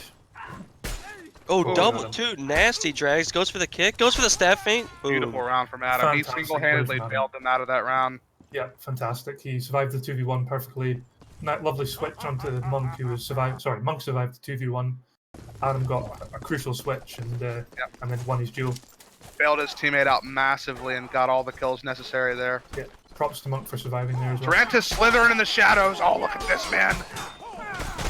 Oh, brutal. He never even saw it coming. Yeah, BB just a bit too hasty there. Blind Table is still very much in it though. They're backing up. Kawhi goes down. What Table a man. doing damage, but he's going to get kicked. Alright, 6-5 right now. when you're in that Francis corner. plays like a little slippery little snake, dude. He's always playing for the backs. He hides in that little shadow there, pops out, and gets 250 damage cleaves. Did like a total of like 150 or 200 damage that round just by sitting there hiding in the corner just waiting. 2 rocks landed by Pain. Yeah, Monk's already half HP. Adam in a 2v1, great footwork. He's finally getting some help. His teammate comes to kill him. Adam goes down to a here. cleave. Table. That's very unfortunate. That was a very winnable round there for BB.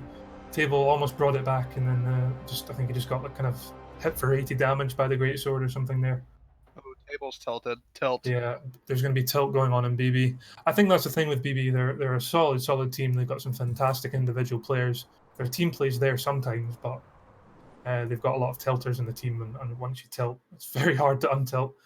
And the thing about tilting too is like it just takes one player to like snowball it out of control. Like if one player is like audibly tilted and just kind of whining and crying about everything, it just kind of like ruins the morale on the team and can kind of take people out of the series before it starts. Like this is a best of 5 and it's tied 1-1. Definitely do not want to be getting tilted this early in a tournament that you're playing for a paycheck, you know. And so, have you guys been noticing the new 1vx change like coming into effect where you can riposte chamber? Like, have you guys been seeing that? Yeah, I noticed it more by accident. It's not something that I'm able to like Yeah. consciously. I feel like it's not something that you can really consciously do that often, but it's still a nice change regardless. Because I feel like in 1vx you need all the help you can get. But if you get an accidental riposte chamber, then great. It's kind of like active parry in a sense, you know. You can't really rely on it happening, but when it happens, you're like, oh, sweet, you know, it happened. Something they have to change about 1vx. I'm tired of getting flinched and not being able to parry. That is the dumbest mechanic I've ever seen, because if you're in a 1v2, you don't even have the option to choose which weapon you parry. You just have to parry both. You have to do instant double parry because you just get flinched if you get hit by the first weapon. Looks like Banter Boys are hard pushing over the hill right now. Yeah, much better engagement here from BB. That's what we like to see.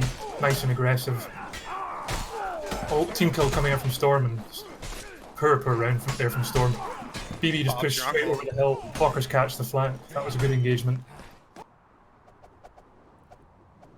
Yeah, back to the 1vx topic. I feel like the last patch was definitely a step in the right direction, but 1vx is still very, very, very difficult.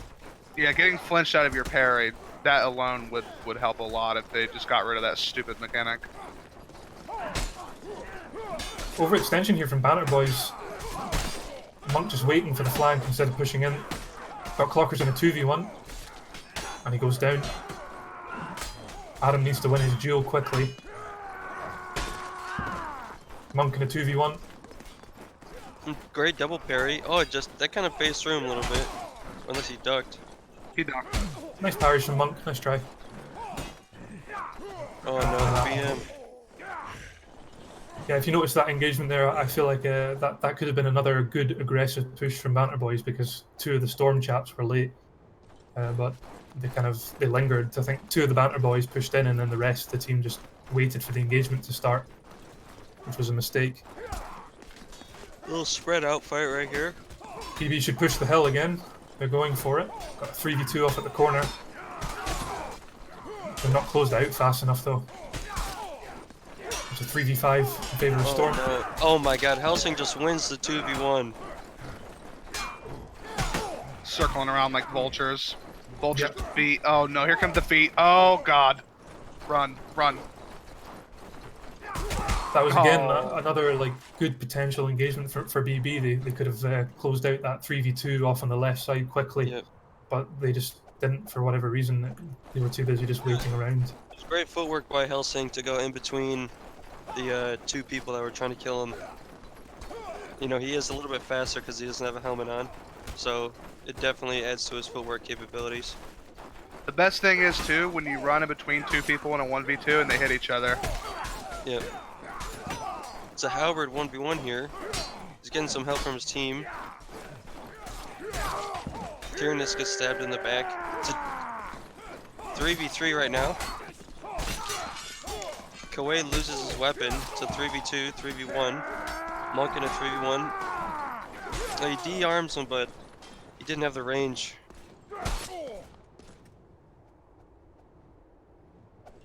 Yeah, I feel like Banner Boys are... Their initial push is good, and then maybe just because they've not got somebody calling what to do, they just seem so... they push in aggressively, and then they just seem to wait for whatever reason. Maybe not very good comms going on here. Ooh, Monk with a good swap with Xe. Looking to swap. Oh, he gets punished. Oh, Adam and Clocker's doing great work in a 2v2 there. Helsing just got punished for his no helmet. Oh, my beautiful! Jesus. Payne wins the oh my god, he has his fists out! What are you doing, Payne? Oh. Very Oh my winnable here God. for table. Unfortunate. Just That snipes was him a with the dagger. beautiful double drag. He did almost like a 270 turn to hit that too, but the pulling out the fist, that's a bit ambitious. Yeah, I mean, that just shows the type of player Payne is. It's not just enough for the montage getting 2 kills with 1 swing. He needed to get 2 kills with 1 swing and then get a fist kill. To Well, his be- name is Pain and Humiliation. I mean, it's fitting for his character. Right. Big team kill here from Storm. We got a 4v3 going on. Bantam Boy's going to take this round. Oh, the Oh. quadruple parry, actually. Maybe I spoke too soon. The double parry? Oh, beautiful! Oh my god! Oh, okay. The BB boys are Jeez. tilted, I will guarantee you. We are seeing some highlight plays, good and bad ones. Yeah, interesting kind of psychology there. He's not satisfied just beating your ass. He wants to piss on your corpse afterwards too. BB needs to push this hill and kill this one player quickly if they can. Table needs to turn around. No comms. Oh, Adam Storm just taking the goes first 2 down. picks. Storm are looking pretty dominant on this map. Yeah, BB have just lost their momentum that we saw from the first couple rounds on Mountain Peak. Again, I keep saying it, but they're pushing the hill and catching one player, and they're just not killing them fast enough. And I'm not Got sure another that's so much soccer because hooligan. they're surviving. Kawaii in a 2v1. Tables come to help. Very split engagement going on here. Monk Monk takes gets time a to good save. pick in a 2v2.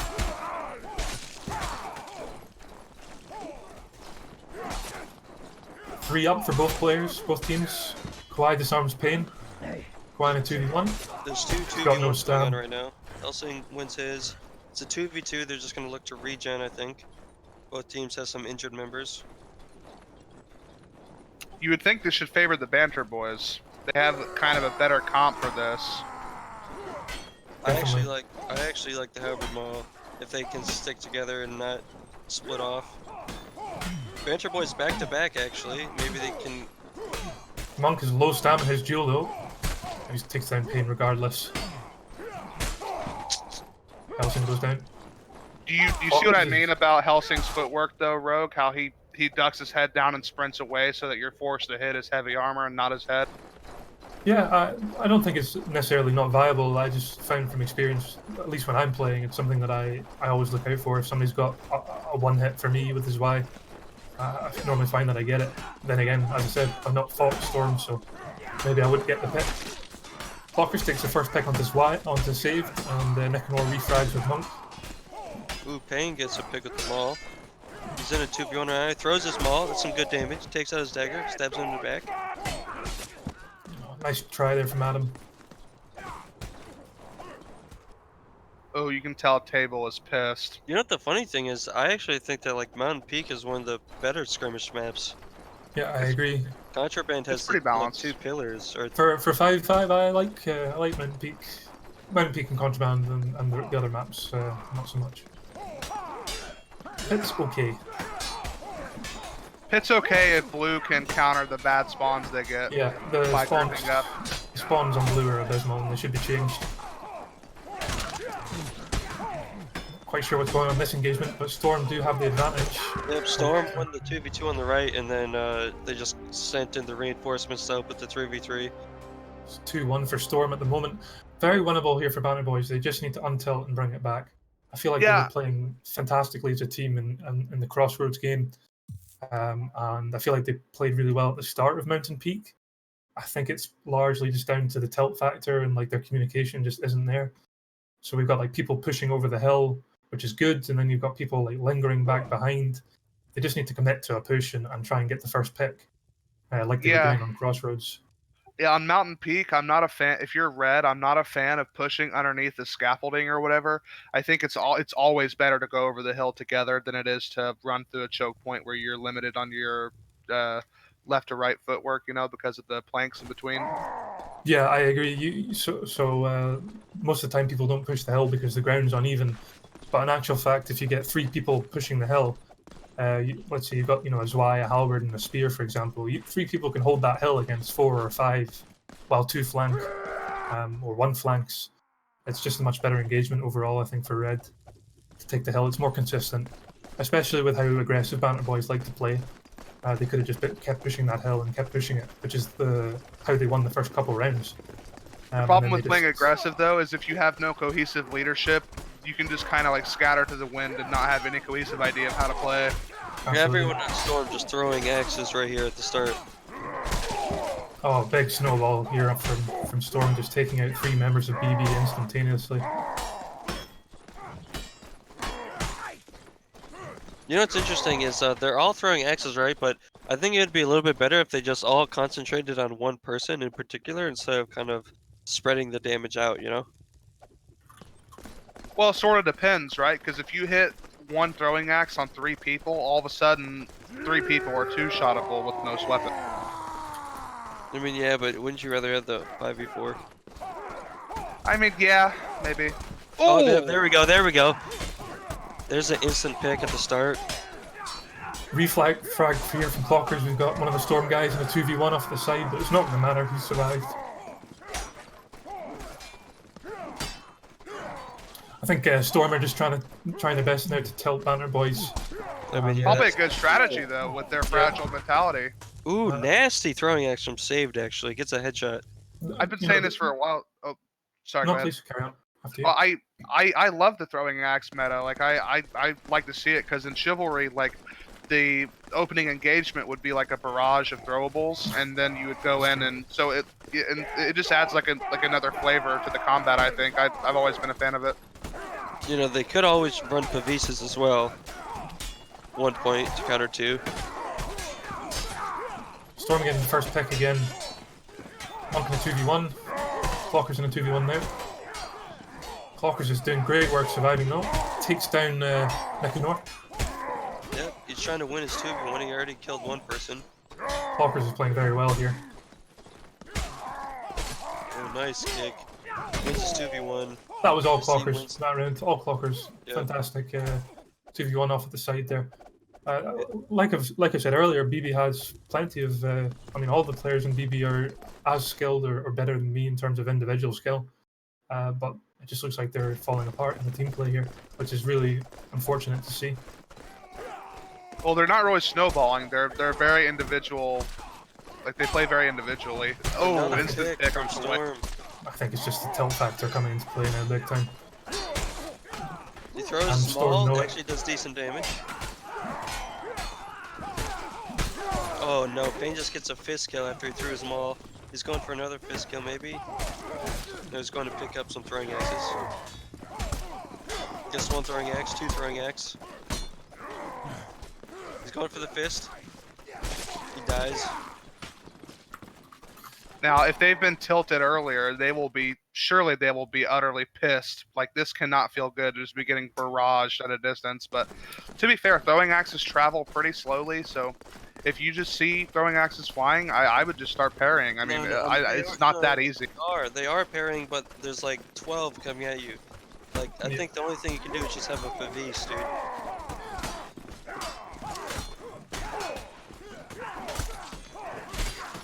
Better engagement here coming in from Banter Boys. They're much closer together, looking for target switches. This is what we like to see. Adam and Kwai both taking a pick. We need more of this from Banter Boys. This is the kind of engagements that they were taking before, and they're winning.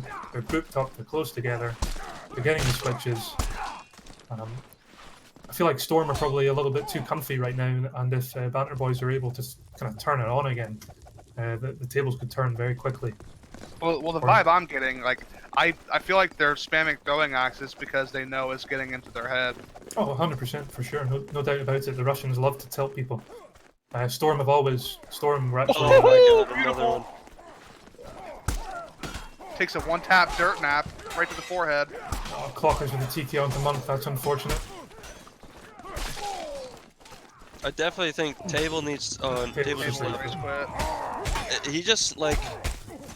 If you're gonna go 1-1-1 Howard, bro, like you. At least play like behind your teammate. You know what I'm saying? Like, don't just run out in the middle when you know they're all gonna throw throwing axes. You know. Yeah, in terms of like Storm, I mean they like Enigma actually. My team, they actually started on Deadliest Warrior, and they've always been in favor of kind of cheesing and tilting. It's always been their strategy. They've always played the most cheesy weapons possible. So I'm not surprised that they're spamming throwing axes and stuff. For me personally, I don't really like seeing ranged in comp melee. If I had it my way, it would just be 5 melee players going at it. But I recognise the need to have a more varied gameplay. I just don't find it that interesting to watch, really. Although, not blaming Storm at all for doing it in the first place, I feel like it's clearly working because Table has just rage quit. I think it adds not a happy. nice variety, and it adds like a strategic depth that only melee doesn't have. I mean, when you have only melee, there is strategy in the sense of like how are we fighting together as a team. But I don't know, kind of puts a like I kind of feel bad for Banner Boys, like having someone rage quit in a tournament you're playing for money. That's like I'm pretty sure Table has just done some pretty bad damage to his reputation there, but. Don't ever Dusty rage quit. subbing in. Dusty actually a Shiv god, one of the all-time greatest players in the EU. Lovely guy as well. He's only level 24. I think he's got like 20 hours in the game. Oh no. He's a fantastic player. If Dusty played this game more, he'd no doubt be one of the top EU players. Tyrann is surviving so long in this 2v1. He's got like 4 double parries and his team comes to help him.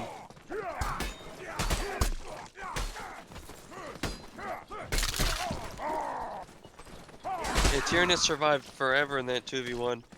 But going back to what Muff said about just parrying, like... Yeah, so I was told that it was a disconnect, but going back to what, you know, a stable disconnect instead of rage quit, but if you try to parry these throwing axes, right? Let's say someone misses and you just wasted your parry, you can legit get hit like 4 times and there's nothing you can do. Like, you know what I'm saying? Yeah, it's not a perfect counter, but it surely would like mitigate some of the damage you're taking. Look at this! Oh, Oh my god, that's brutal. I mean, that was fish in a barrel, you know, they came out of a choke point. Although Monk maybe going actually into the can building, dance, not a please. terrible idea for BB. Maybe just going inside and trying All to play these the players have axes in them. Oh, that was so dirty.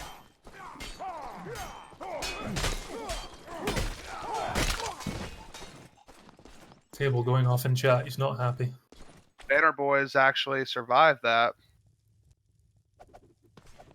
Somehow they survived that barrage. With regards to throwing axes, I'm not sure how I feel. I think I'd like to see some kind of limit to the number of projectiles allowed. Again, my personal opinion. Yeah, I mean, I think it should be primarily melee. I think having every single player on the team with throwing axes is just a bit much. But you can spend 1 point to completely mitigate everything throwing axes do, though. I mean, Adam just doing fantastic work with the war axe here, and BD doing exactly what we need to do with just pushing in and cleaning up quickly. We're gonna see an ace. Ace by Adam. Good work. Lovely from Adam. Yeah, Banner it's not, Boys are. it's not so much that I don't think there's enough counterplay to it. It just would be nice, I think, to have a limit on the number of projectiles allowed. Sure, like maybe 1 or 2, not 5. Because if you got 5 players on throwing axes, you've got 10 axes to dodge. No, we don't run the 50% rule on weapons in Mordhau like we did in Shiv because of the classes. Yep. But it's maybe something that could be looked at. Got Very saved in spread out 2v1. fight here.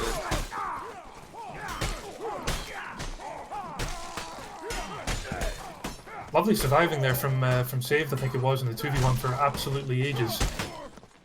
And Banner Boys actually bringing this back, 5 each. Kawhi on the top of the scoreboard with 12 kills. Dusty performing reasonably well as well. Reminder that Dusty has 20 hours in the game. And he's playing in a tournament. Yeah, I noticed that the people who came from Shiv are pretty good for the amount of hours. If they have low hours, I think they're pretty good at Mordhau. In terms of like skill translating from Shiv to Mordhau, obviously it translates pretty much 1-to-1. But the highly mechanically skilled players, people like Dusty and Bruno, they're the ones that their skill translates the best. Because Dusty was just a fantastic mechanically skilled player. Come down to a 2v2, even though Storm had a massive advantage early on. Adam's really low. He gets taken down from the toe drag. It's a 1v2 right now. Dusty's trying to do it. Ooh, he goes down. He tried to do the gamble backswing. Didn't work out for him. The fact that that came down to a 2v2 was impressive from Banter Boys. So that was a 4 or 5v2 at one point, or something like that. They were massively disadvantaged to Banter Boys, and they closed, but did manage to close out the 2v2.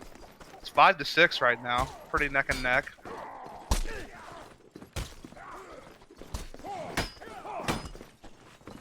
Quiet for a 2v1 off to the side. Dusty really late to the engagement there. That's going to cost Banner Boys big time. Oh, team kill. The 4v1, this is set point, so they're going to try to fist them, I think, maybe. Yeah. And that's set point. Storm takes it. 3-1. Yeah, Banner Boys are not going to be happy after that one. I feel like it's a good lesson in terms of it was definitely winnable even when the throwing axes started coming out. They almost kind of made a comeback there at the end. Just they just need to turn it on and focus up. Mercmadons, you mean? There's nobody in that Miradom's lineup that's actually in the team except for Pug. Yeah, for the viewers, the next match will be Power Fist versus Myrmidons. Now, we saw Myrmidons play a couple games earlier today, and saw kind of a wide variety of compositions and even kind of some like micro strategies coming out from Myrmidons. And so will be interesting to see how they fare against Power Fist, which, if I'm not mistaken, Power Fist is a top 2 or 3 team in EU, or that seems to be the consensus, correct? Power Fist, truth be told, I don't think Power Fist are nearly as untouchable as VK. I think Power Fist are definitely susceptible to losing to teams like I think FW could take out Power Fist. I also think like BB or even Enigma, if we focus up and improve, we can get to that level. Yeah,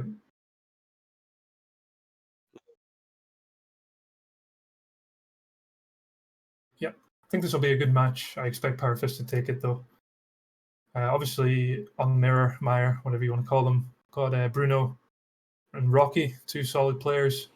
But then on Power Fist, we've got 5 solid players, so I think it'll maybe be a bit one-sided, but we shall see. So after this match, we're going to be done for today, and then tomorrow we'll have the remainder games, 4 teams. This was top 8, so tomorrow we're at top 4, and then including the finals tomorrow.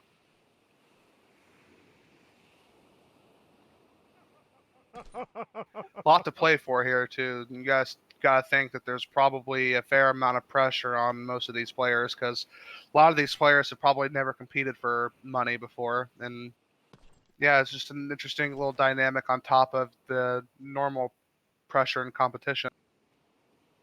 So is Power Fist, did Power Fuel and Fist merge? Is that what that is? Correct, yeah. So Alpha, Mousy, Shelly teamed up with Shredder and Miyamoto, the 2 top players from Fist. Alpha, Mousy and Shelly were in Power Fuel before it disbanded after Right. a whole Rick cheating controversy. And on Mirror's team, obviously, as I said, we've got Bruno, Oni, who plays for FW, I believe. Chief also plays, I think, for a newer team, I don't remember their name. Pug and Chief are both comp veterans, and Rocky's a pretty experienced comp player as well, so I don't think it'll be too one-sided, although like I said, I do expect Power Fist to take it. hopefully it's still a good match. Firepot's coming out straight away here from Pog. Shelly gets the first pick onto Chief. Bruno fragging out Maya. Got a 4v4 going on. Pug goes down. Bruno refrags. Got a 3v3, 3 duels. Shredder wins his 1v1. Yeah, the thing is, Pug with his signature rapier, yeah. He threw 2 fire pots, and in that, 4 seconds to throw 2 fire pots, his teammate had already died, and the fire pots just didn't really do much because they played so aggressive, Power Fist did. I'm expecting Bruno to look for a duel here. He is, he's going for a duel. Against the Halberd though, maybe not the best choice. 2v1 with Bruno and Oni. And Meyer's just going to crumble over at the side. Shredder's staying alive forever in this 2v1. It finally goes down, but his team's already here. It's 4v2 right now. Yeah, he did his work. Yeah, great job by Shredder there, surviving for so long. Yeah, the only way Meyer are going to win this is if they're smarter about how they pick their fights. I think Bruno needs to really think about who it is that he's fighting and whether or not he's going to take a 1v1. So if he takes a 1v1 and kills somebody quickly, then that's good, but he might not necessarily be able to do that. Yeah, we spoke about that earlier on in an earlier series. Bruno opted to just go duel somebody, but when he actually switched off to his Y-hander and played more of a supportive role, it actually was better for his team. So maybe we'll see that adjustment if they go down there. That being said, the team seems able to carry itself in a 4v4. Bruno won the duel, but the team had already won. I agree. I think Bruno was probably more impactful on a support role. When we were fighting these guys earlier, we were singling out Bruno for a duel just to try and keep him out of the team engagement, and that seemed to work well for us. Yeah, I figured that's what you guys were doing. We actually spoke about that, but looks like Bruno's staying with his team more this time. He's stuck in a 1v2. He goes down. There's good feints. But Power Fist. Nice surviving coming out from Chiefs and Pug, but not able to make anything of it. Yeah, as you were saying, I think Bruno could potentially go into a 2v1 and survive for a while as well, but he's definitely better placed amongst his team. I'd maybe, if I was him, I'd probably be going with Rocky or another strong player and just trying to have as much impact as possible. Miyamoto takes out Rocky straight away. Oni's going to be in a 2v1. Pug goes down. We're just seeing Power Fest snowballing here. And Bruno's the last man alive.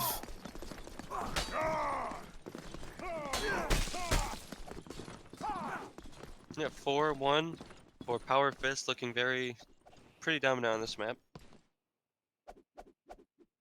Bruno swapped onto Battle Axe. Interesting choice. Battle Axe is pretty mediocre in Skirmish, if you ask me. Yeah, I'd say. Not a bad dueling weapon, though, so maybe that's what he's doing. He's going off and looking for a duel, probably. Force a 2v1 on the side. He leaves his teammate in there. Oh, no, he wins it anyways, but... He hits him in the back. It's a 1v1 right now. Battle Axe versus Evening Star. Evening Star should have the advantage, right? I mean, he did have lower stamina. Bruno wins it. Looks to be a 3v1, favoring Myrmidons. We were talking about that exact situation earlier. Bruno left the 2v1 to go help his team. In that situation, it was definitely the right call, because he was able to get some quick damage out from behind. And obviously Rocky won the 1v1 once Bruno left. It's pretty situational though. Yeah, it's very situational. Yeah, as a general rule, you should never leave the 2v1. Very delayed engagement going on here. Got lots of 1v1s. Nice switching coming out here for Shelly. He's doing huge damage. Oni and Bruno just doing such good work on the 2v2. It's another 2v2. Oh, Bruno gets a nice fake swap, actually. Yep, that's exactly what I was meaning with pairing Bruno with another good player on the team. Not saying that nobody on the team is good, obviously, but I think Oni and Rocky from their lineup are definitely the two stronger players, aside from Bruno. I would just be one of them going with Bruno and trying to win out a 2v2 or 2v3. I actually noticed Chief as well as a pretty good supportive type player. I mean, pairing him with Chief would be a good move too, I think. Chief is good, he's just very inconsistent. Yeah. Oni, big parries in a 3v1 there. Bruno and whoever that is needed to close that out much faster. Yeah. Not sure who was on the Halberd, Chief. Yeah, the thing with Chief is he's very experienced. He played a lot of Shiv, but I think he's very inconsistent as a player. He also gambles a lot, so sometimes he just dies far too quickly. Oh, Pog actually got off Rapier. Is that an Evening Star now? Bruno way too late to this engagement. Takes down his teammate as well. Big team kill. Yeah, big picks from Power Fist here. Just 5-0 round. Power Fist seems to have the better team play, in all honesty. They stick together. They really don't get singled out in duels that often, and they just do like the classic snowball strategy that works in Skirmish. They always have teammates nearby to help them. They're just kind of rolling over them. Yeah, this is map point right now. This Meridom's team is the first time that they've ever played together. Like I said, it's just a team of mercenaries, really. Yep. That's fair. It's to be expected, I guess. Yeah. I wouldn't expect their team play or communication to be on point. Yeah, everyone just goes down from Myrmidons, and Power Fist takes this map 7-3. Yeah, as has been said, the only chance Meridom's has here is basically utilizing Bruno to his full potential. But that also requires Bruno to make smart decisions about who he's playing with and where he's going. If you watch how he's taking the engagements, he's hanging back to try and pick who he fights. But that's a problem in of itself because he's late, and his team's losing a player before he's even gotten into the engagement a lot of the time. Yeah, but perhaps it's a better idea to send not necessarily your worst player, but send one of your players who has good defense to duel and let your star players have the support of a spear or halberd, like maximize their effectiveness with support. I don't think sending your star player to go duel is like an effective use of that player's talent necessarily. Yeah, I agree. Unless Bruno can get a really quick pick in the duel, which he won't necessarily because Power Fist are all strong duelers. They're not easy picks by any stretch of the mean. No. Better team comp here from Meridoms. We've got Evening Stars and Zwei's, which is nice. Yeah, Pug is back on his Rapier Buckler here. Looks like Shelly's just trying to zone Bruno out in a duel. And it's worked. Yep. He doesn't even have to win. He just has to keep their best player out of the fight. Exactly. As I said earlier, the same strat that we were using against them. If we just zone the best player out of the fight, then that limits his potential massively. Yeah, because as you said, these Power Fist players, there is no one on that roster that Bruno can just knock out instantly, not consistently at least. Yeah. So forcing him into a duel kind of handicaps him. Yeah, I agree. He's changing it up, though. He is staying with his team this time, so it seems to be that he's realizing this.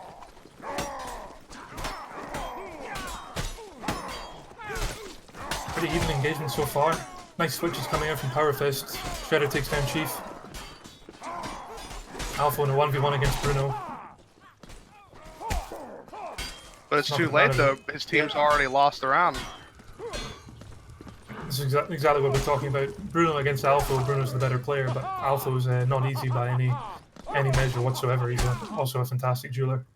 Yeah, like it honestly doesn't even matter who's the better player as long as Alpha's good enough to just to stay alive, right? He doesn't have to kill Bruno. He just has to wait while Bruno's team gets murdered. Yeah, I think Alpha was a really underrated player. This is the switch I talked about earlier, though. Bruno switched his Y-hander earlier in the day, too, and we saw much better team play and fragging ability from him. It's an instant pick right here with his Y. Big picks Bruno coming again up looking for the from switch. Myrmidons. 5v2 right now, 5v1. Yeah, I feel like Bruno should have swapped onto his Y earlier. He was doing a lot of work against my team with his Y and the halberd just by playing support. And the thing with Y is it's just got massive situational potential. Like very versatile. If you get into the right situation with this Y, you can just absolutely destroy with it. Yeah, and it's pretty good in every situation. Like you Yeah. can duel with it, you can support, you can use it like a big spear, basically, well, a small spear rather. Yeah, it's got fantastic stabs, good cleave ability. It's long. Yeah, very good weapon all rounds. 4 up for each team here. Alpha takes the pick onto Rocky, so it's going to be 3v4. Not 3v3. Bruno surviving though for ages. Chief is running over to help his team. That was poor there from Oni. He just needed to turn around. There was somebody chopping him in the back the whole time. It was a big round from Alpha. He got 3 picks with the Xe sword and kind of handicapped them before they had a chance. But I like what I'm seeing better from Bruno and the boys. Yeah, Meridoms are playing better this time around. A lot more cohesion going on. We have a flanker going up top right here. Shredder's Poor Rocky. 1v1ing a halberd right now. Poor Rocky just got bullied in the corner. That's so unfortunate. Bruno's in a 1v1, but his team is just dying. He wins his 1v1. It's a 2v3. He's gonna get 2v1 right here. He's getting fainted. Trying to raid. Ooh, nasty 2v1. Great footwork. It's a 1v1 right now. He doesn't care about getting sad by the Xe. Nasty drag. Goes for the more feint. Gets him. He's going to help his team. Fantastic 2v1 there from Bruno. You saw the, I'm not sure if it was a panic parry. It looked like he early parried to me and then got a double parry off, and that saved him there. And then see, the only problem is though, for every one time that he pulls out an amazing round, how many rounds does he get locked in a duel and can't capitalize on it enough? You know what I mean? So like, I feel like maybe he gets tricked psychologically because it feels good to win rounds like that, but it comes at a big cost. Oh, the Rocky just gets taken out, but Shredder kills Mousy, so it's 4v4 right now. 4 duels going on, everybody's very split. Powerfist is looking to switch here, but Chief gets it first. Pug goes down. 4v3 favoring Power Fist right here. Miyamoto goes for the cheeky bandage. Power Fists are just like denying this dueler boy mentality. They're just like really snowballing well as a team and just have the better switches. Like, it's not just Bruno either. The Myrmidons, they seem to be kind of more tunnel vision than Power Fist will be. Like Power Fist, you're fighting 2 or 3 players constantly. But with Myrmidons, they kind of tunnel vision and like look for 1v1s a little bit too hard, I think. I want to see Pug switch off the Bastard Sword. He's useless on it against Power Fist. He needs to take support and just try and help the team. I say that, actually looks like he has. He swapped onto Spear. Oh, Oni just gets consumed. It's terrible positioning there. Yeah, gets sandwiched behind 2 players. And now it's just snowballing out of control. Yeah, Oni overextended there and just got switched on from both sides.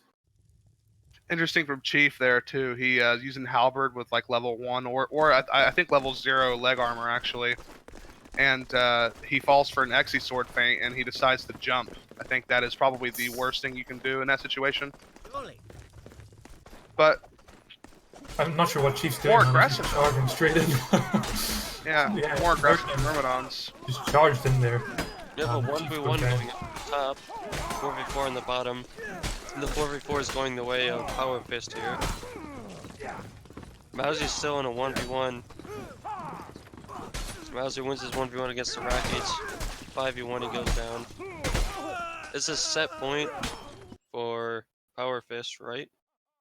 No, I think this is map 2, I think. Okay, Yeah, so map 2. this is map point for Power Fist, 6-2 right now in the score.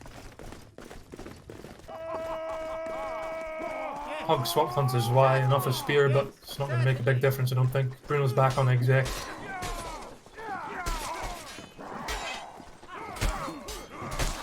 Oh, Miyamoto, great swap actually. Oh, wow, he tries to punish a feint. Miyamoto, you can't punish feints in this game. Oh, Pug. Nice work there. I think Pug got the riposte chamber and it saved his life. I didn't quite catch it, but it looked like it to me. That was incredible. I don't know if anyone saw that, but Bruno like quad feinted Miyamoto, and then Miyamoto goes, "I'm sick of this. I'm gonna chamber," and then he gets hit and dies.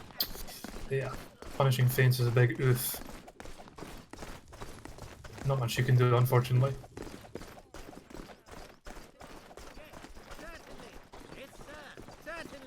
Bruno pushing in way too hard. He's completely isolated from his team, looking for a duel against Maya. Alpha's dominating his duel right now. Now Bruno actually losing this duel at the moment. He evens it up 1 hit, gets a kick that he kills him with a nice feint. Alpha, big play. 3v2 right now, favoring Power Fist. Oh, shit, Shredder just eating that 2v2. exit. Bruno just ate an Excel. Shelly has no more stam. He picks up his weapon. He's one hit. He needs to make something happen. He gets excelled. Chief wins his duel, that's big. Bruno needs to take a regen here, he shouldn't even bother trying to push in.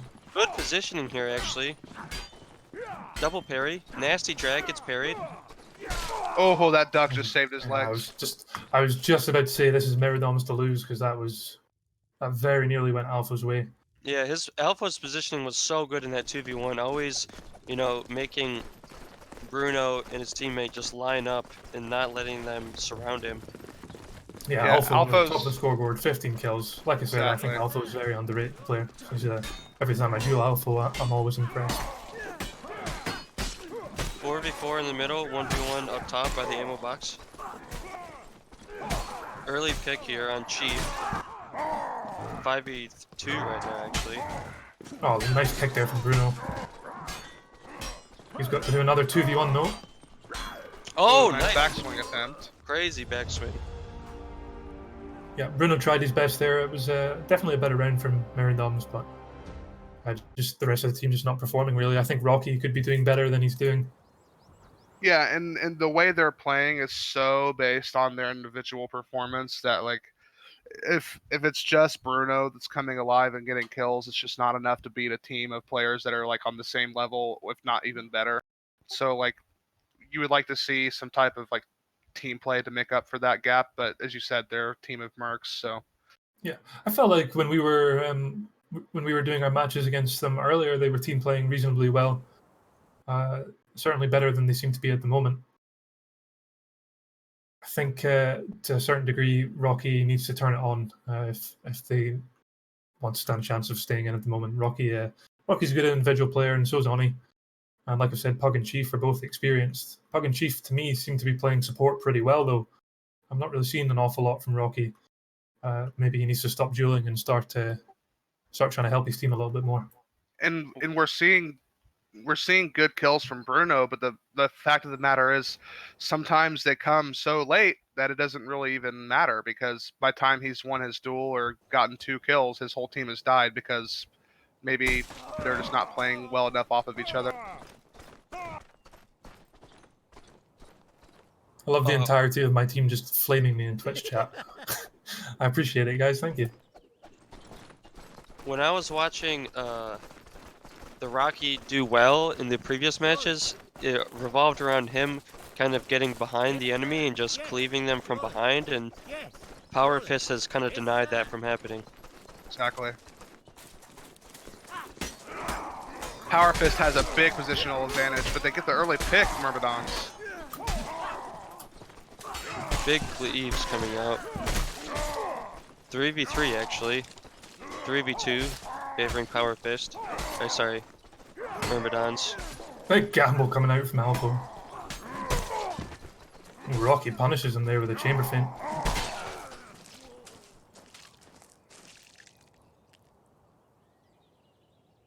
Yeah, you can, like I said before, I really don't want to see too many just straight LMBs in these clumped up fights. If you want an LMB, like you have to do the cucumber drag, you know what I'm saying? The LMB, look into the sky and then bring it back down to avoid hitting your teammates in the head. Cucumber as opposed to Wessex, same thing, right? Well, the cucumber is technically a Wessex, I think, but what people call a Wessex is like the underhand drag. Oh, Mousy just garbs Oni right here. 3 hits back to back. I just watched Rocky get stabbed in the face by 3 different weapons in a matter of a second. Yeah. Mirror just split all over the map.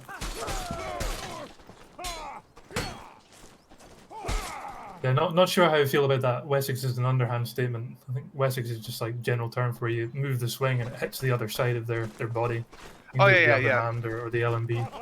Yeah, Not quite sure what a I was cucumber referring to is a lot of people don't really know what Wessex means, so any drag that's weird, they just call it Wessex because they don't know what it is. But yeah, it's when like the tail end of the weapon hits the opposite side of the body, but Yeah. people don't really understand what it actually is because you can't do them as well as you could in Chivalry. Yeah. And sometimes you can do them, but it's not actually. It looks like it, but it's not actually a Wessex. Anyway, we digress. Better engagement here coming out from there. Bruno picks up the first frag onto Mousy. Oh, what a clusterfuck. Nice recovery there from Shredder. It's a 2v2 right here. 2v1. Shredder put in insane work there. His back was to the wall and he was just going off. Yeah, gotta give credit to Chief as well. He died and didn't get a kill, but he had 3 pretty big stabs that round. Got a kill and an assist. It's 2-1 at the moment from there. It looks like they're maybe changing it up a little bit. They seem to be trying to stay a bit closer together as well. Bruno looking for the duel here. Got a 2v2 off at the side. Everybody in 1v1s. Rocky takes the first pick. And Snowball coming out here from Mir.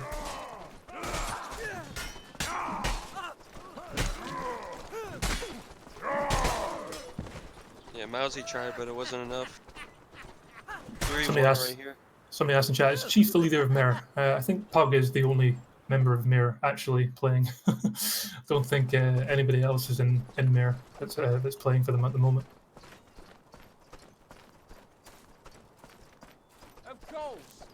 It's good to see that Rocky is starting to get more involved as well. Earlier on in their matches, he was one of their top performers. Shredder gets a big switch with the Evening Star. He's in a 1v1 now, though. Double feints him, gets a hit, gets 2 hits. Damn, Shredder just did 6 feints in a row and got a hit every time. Rocky, big cleaves coming out. Unfortunate. That's what I meant there with Chief being inconsistent. He did some nice surviving against the Evening Star, went for a couple of fake switches, kept him on his toes, and then he just did some weird gamble and just died because of it, and there was just no reason to gamble there. I feel like if you're scrimming and or in a tournament, there's a time and place to gamble, and it's not just kind of because you want to. It's only if you really need to. Oh, Mousy's in trouble here. He goes down, gets cornered into the wall. Oh, great punish from the Rocky. He gets another kill. Oh, beautiful Oh, from another Shredder. great punish from the Rocky. It's a 1v1. Both players high on stamina. Basically just a duel. Ooh, great beautiful head drag. Ooh!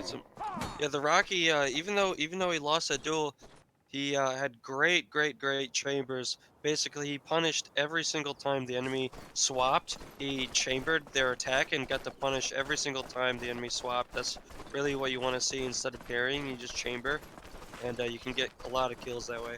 Yeah, Chambers punish not only misses but switches as well. Definitely agree with that. Chambers are very strong in team play. Bruno, massive execleave here. Rocky goes down very quickly though. But Bruno does get the trade. He's going to help his teammate 2v1. This guy should die pretty quick. Bruno's just left his teammate in a 2v1, but he does win it at least.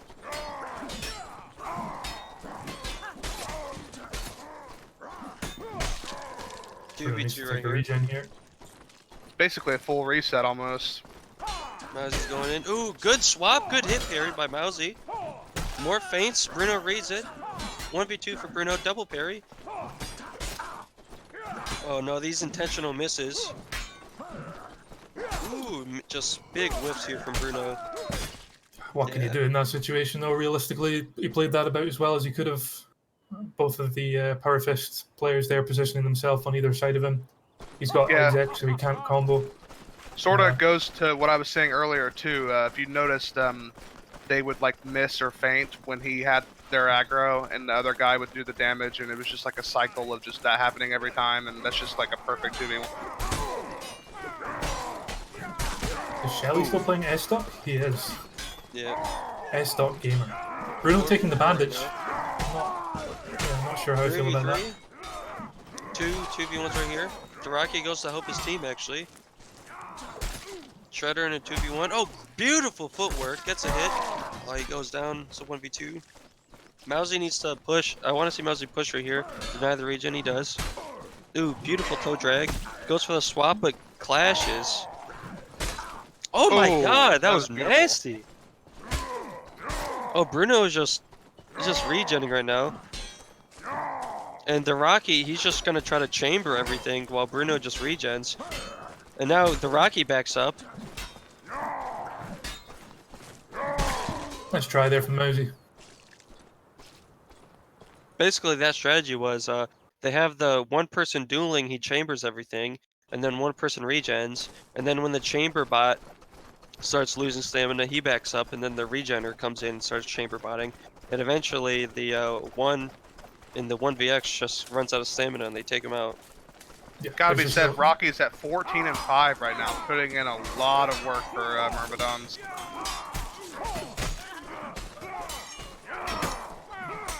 nice Bruno goes 2v2 down off the early. side from Shredder and Mosey. No, 5v3 right now, favoring Power Fist, 5v1.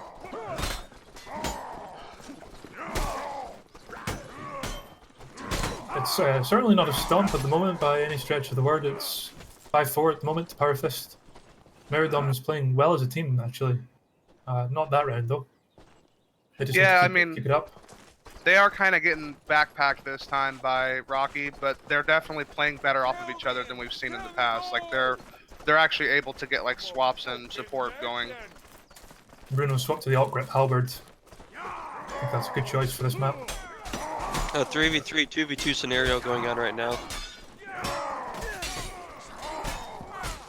The Rocky gets a good swap punish. Picks from both sides, 4v4 right now. The Rocky wins his 2v1. Oh, Maya just won a 2v1 against Bruno and... Not sure who that was. Bruno and Oni. Oh, look at that footwork. Not sure if the stream called that. Maya just won a raw 2v1. That was pretty impressive. This is set point now for Power Fist. 6-4 right now for this map. And if Power Fist wins this round, they advance. Semifinals, I believe. Top 8, right? Or top 4. This is top 4, it's top 4.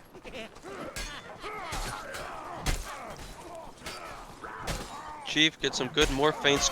Beautiful swap from Chief. Chief just carrying his 2v2. And, you know, Myrmidons say, we're not out yet. You know, we still have some fire. It was a nice even engagement from them. They pushed in like as a line. They were able to switch nicely. There was a nice 2v2 off at the side by Oni and Pug, I think it was, or Oni and Chief. Hopefully we get to see another map. Definitely a closer game than I expected here. 6-5 match point.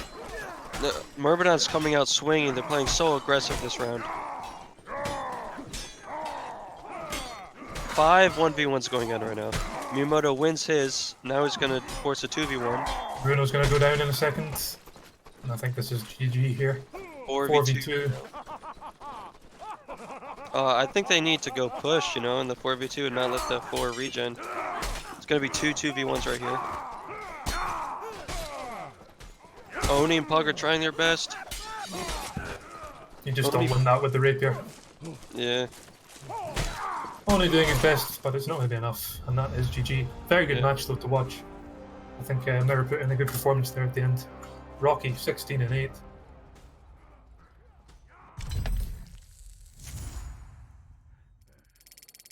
Alright, so like I said, guys, that was our last game. Tomorrow will be top 4, including grand finals, prize pool.